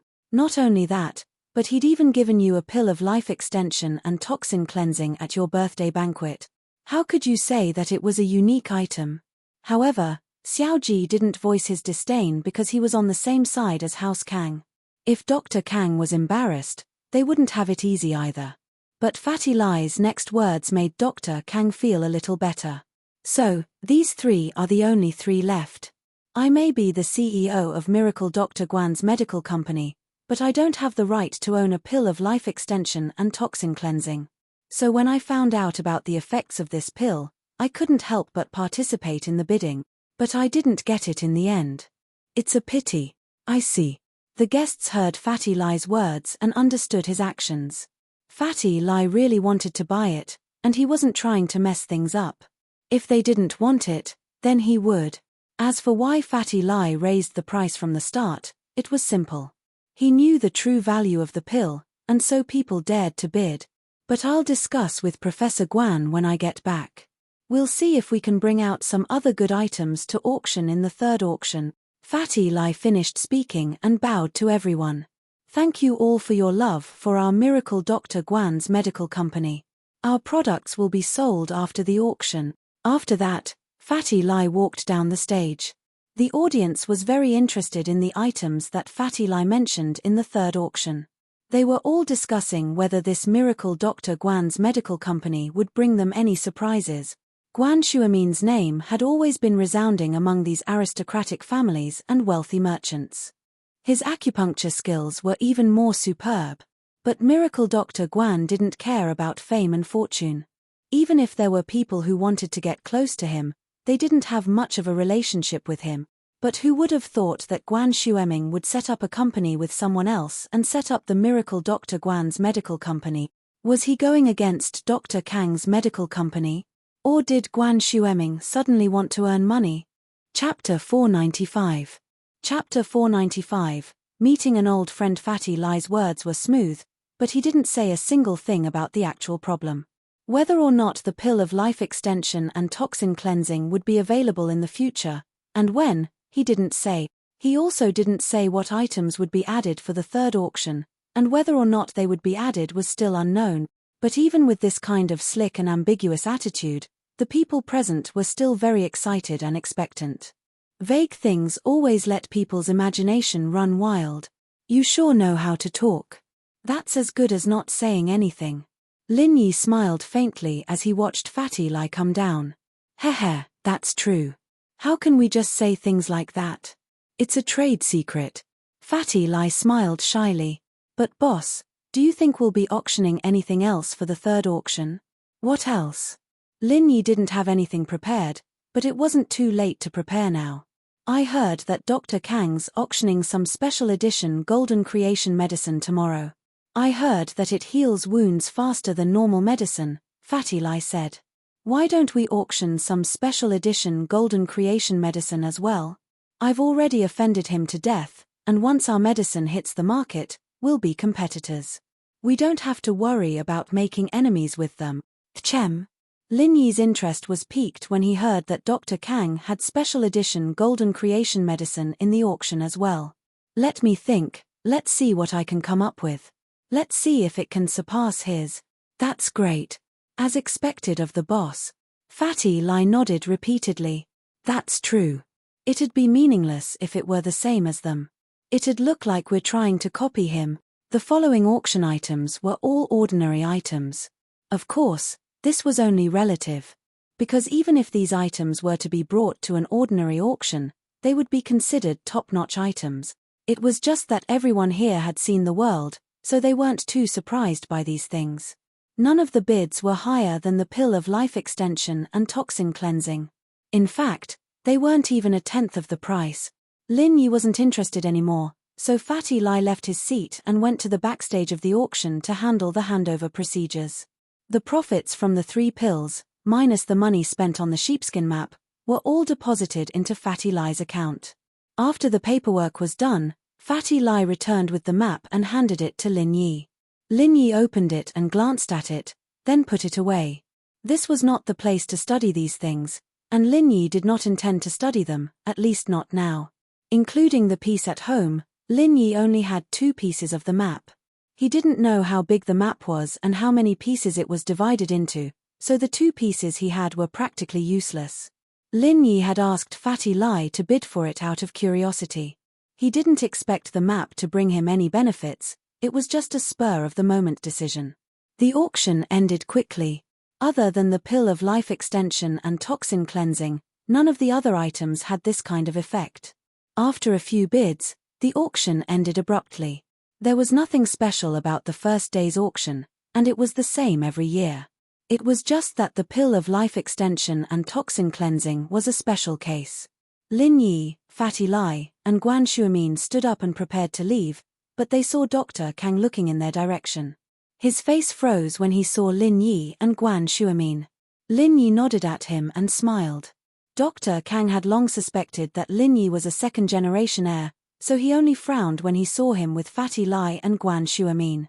As far as he was concerned, Guan Shuamin's business career was all thanks to Lin Yi and Fatty Lai. The investor was most likely Fatty Lai, and this Lin Yi probably had some shares as well. But Dr. Kang didn't think much of it. The person he was afraid of was Fatty Lai, the veteran businessman. Lin Yi. Xiao Xiao couldn't believe what she was seeing. She rubbed her eyes and confirmed that it was Lin Yi. She ran over and cried out in joy. Lin Yi! Lin Yi! Lin Yi turned around and looked at Xiao Xiao, surprised. He didn't understand why he would see her here. Lin Yi didn't believe that Xiao Xiao followed him here, because he didn't see her at all when he boarded the plane. The only possibility was that it was a coincidence. He smiled bitterly. Why are you here? Yeah, why are you here? Xiao Xiao asked at the same time. I'm just looking around with my friends. Lin Yi smiled. I still have something to do. I'll be going. Lin Yi didn't want to get too close to Xiao Xiao. This girl's way of thinking was a little weird, and it made Lin Yi want to stay away from her. Are you coming tomorrow? Are we going to sit together? Xiao Xiao was annoyed. Why was Lin Yi so cold to her? But on the surface, she looked at Lin Yi expectantly and asked pitifully. We'll talk about it tomorrow. Lin Yi didn't want to waste time with her. All right, I'll come find you tomorrow. Xiao Xiao remembered that her dad was still waiting for her. She didn't want to talk too much with Lin Yi. But seeing Lin Yi here gave her an inexplicable sense of excitement. It was a feeling she couldn't quite put her finger on. Meeting an old friend in a foreign land? Or was it a chance for her to make Lin Yi fall in love with her? Or was it because she was bored? At that moment, Gongao and Chen Tian walked over briskly. Gongao was tempted after learning that Guan Shuamin was the one who'd made the pill of life extension and toxin cleansing. He wanted to talk to Guan Shuamin and see if he could get him another one. Professor Guan. Long time no see. I've missed you. Gongao was wearing a long robe, looking quite like a martial artist. He cupped his fists excitedly when he saw Shuamin. Haha, Elder Wu, how are you? Shuamin nodded with a smile. He'd given Gongao acupuncture before, so he wasn't a stranger, but he didn't act overly friendly or familiar. Shuamin's attitude towards noble houses had always been neutral, and he didn't get too close to any of them. Even the famous House Yu and the Iron Fist Wu. Thanks to Professor Guan, I'm still healthy. But I'll have to trouble Miracle Dr. Guan to give me acupuncture when you're free. Gongao said very politely. Chapter 496. A tense situation that's not a problem, Elder Wu. Just come visit me in Songshan when you're free. Shuamin didn't decline the offer, but he definitely wouldn't go to the noble houses to treat them. Shuamin's temper was something that all the noble houses and merchants knew of.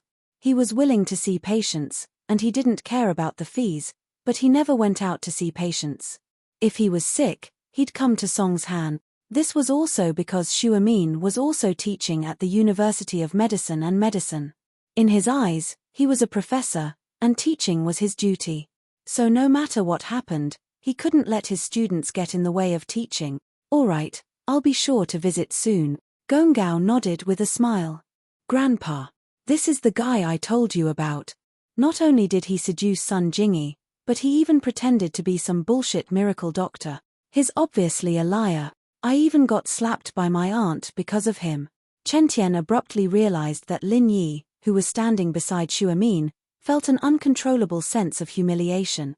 He lost his mind instantly, pointing at Lin Yi and yelling at him. Chen Tian had been raised too high by the house recently, and was being groomed as the third-generation heir. But it made sense, a young man in his 20s reaching golden class early phase. What kind of achievement was that? He was probably the only one in this world. Of course, that was only what House Wu thought. And so, House Wu put all the benefits on Chen Tian's head, creating his arrogant and domineering personality. He wouldn't take a single loss, and he'd always take revenge. And so, when he saw Lin Yi, he didn't even think before insulting him. Shuamin's face darkened. In his eyes, Lin Yi was both a teacher and a friend. No matter how bad he was still a senior brother.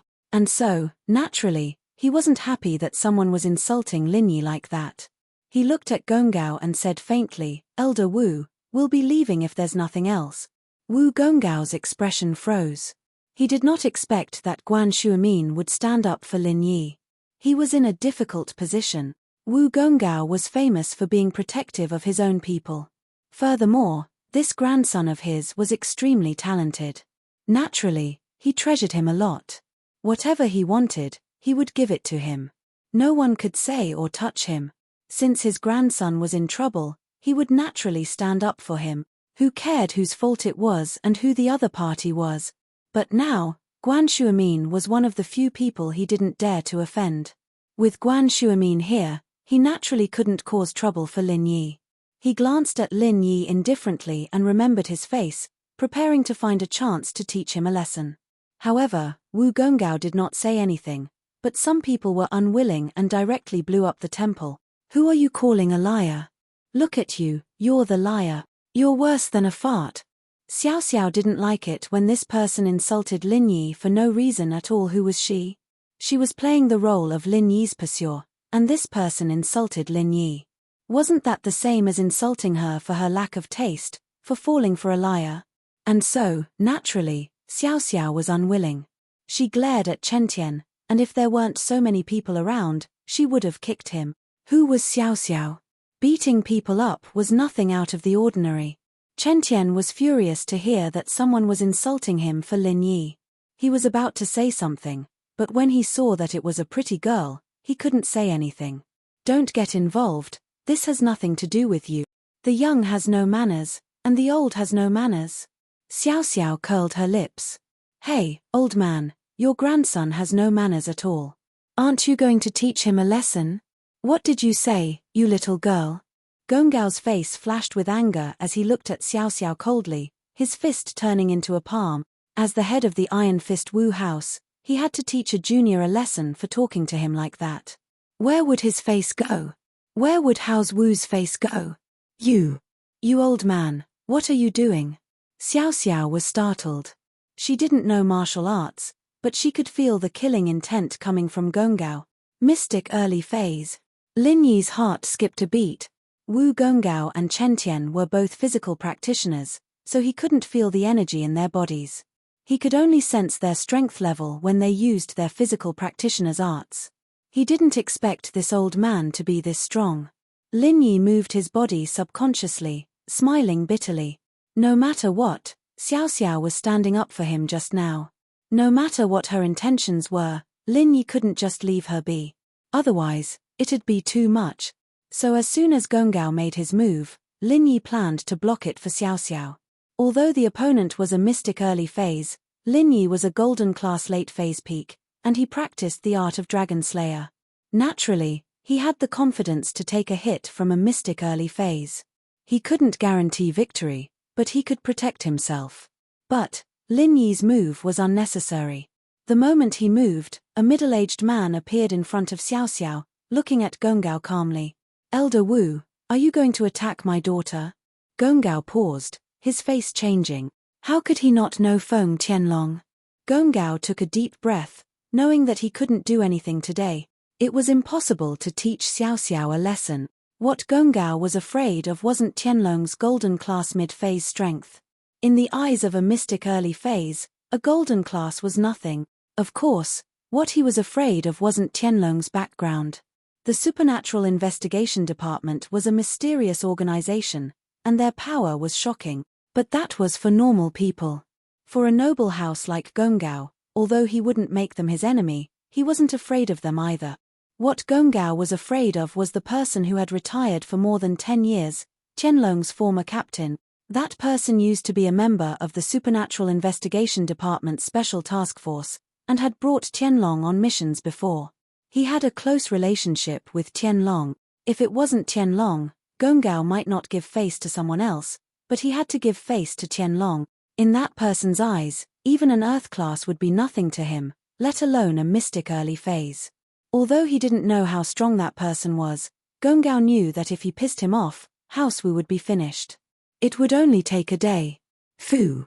Gongao let out a long breath and smiled awkwardly. "So it's Captain Feng, why would I attack your daughter?" "I was just joking."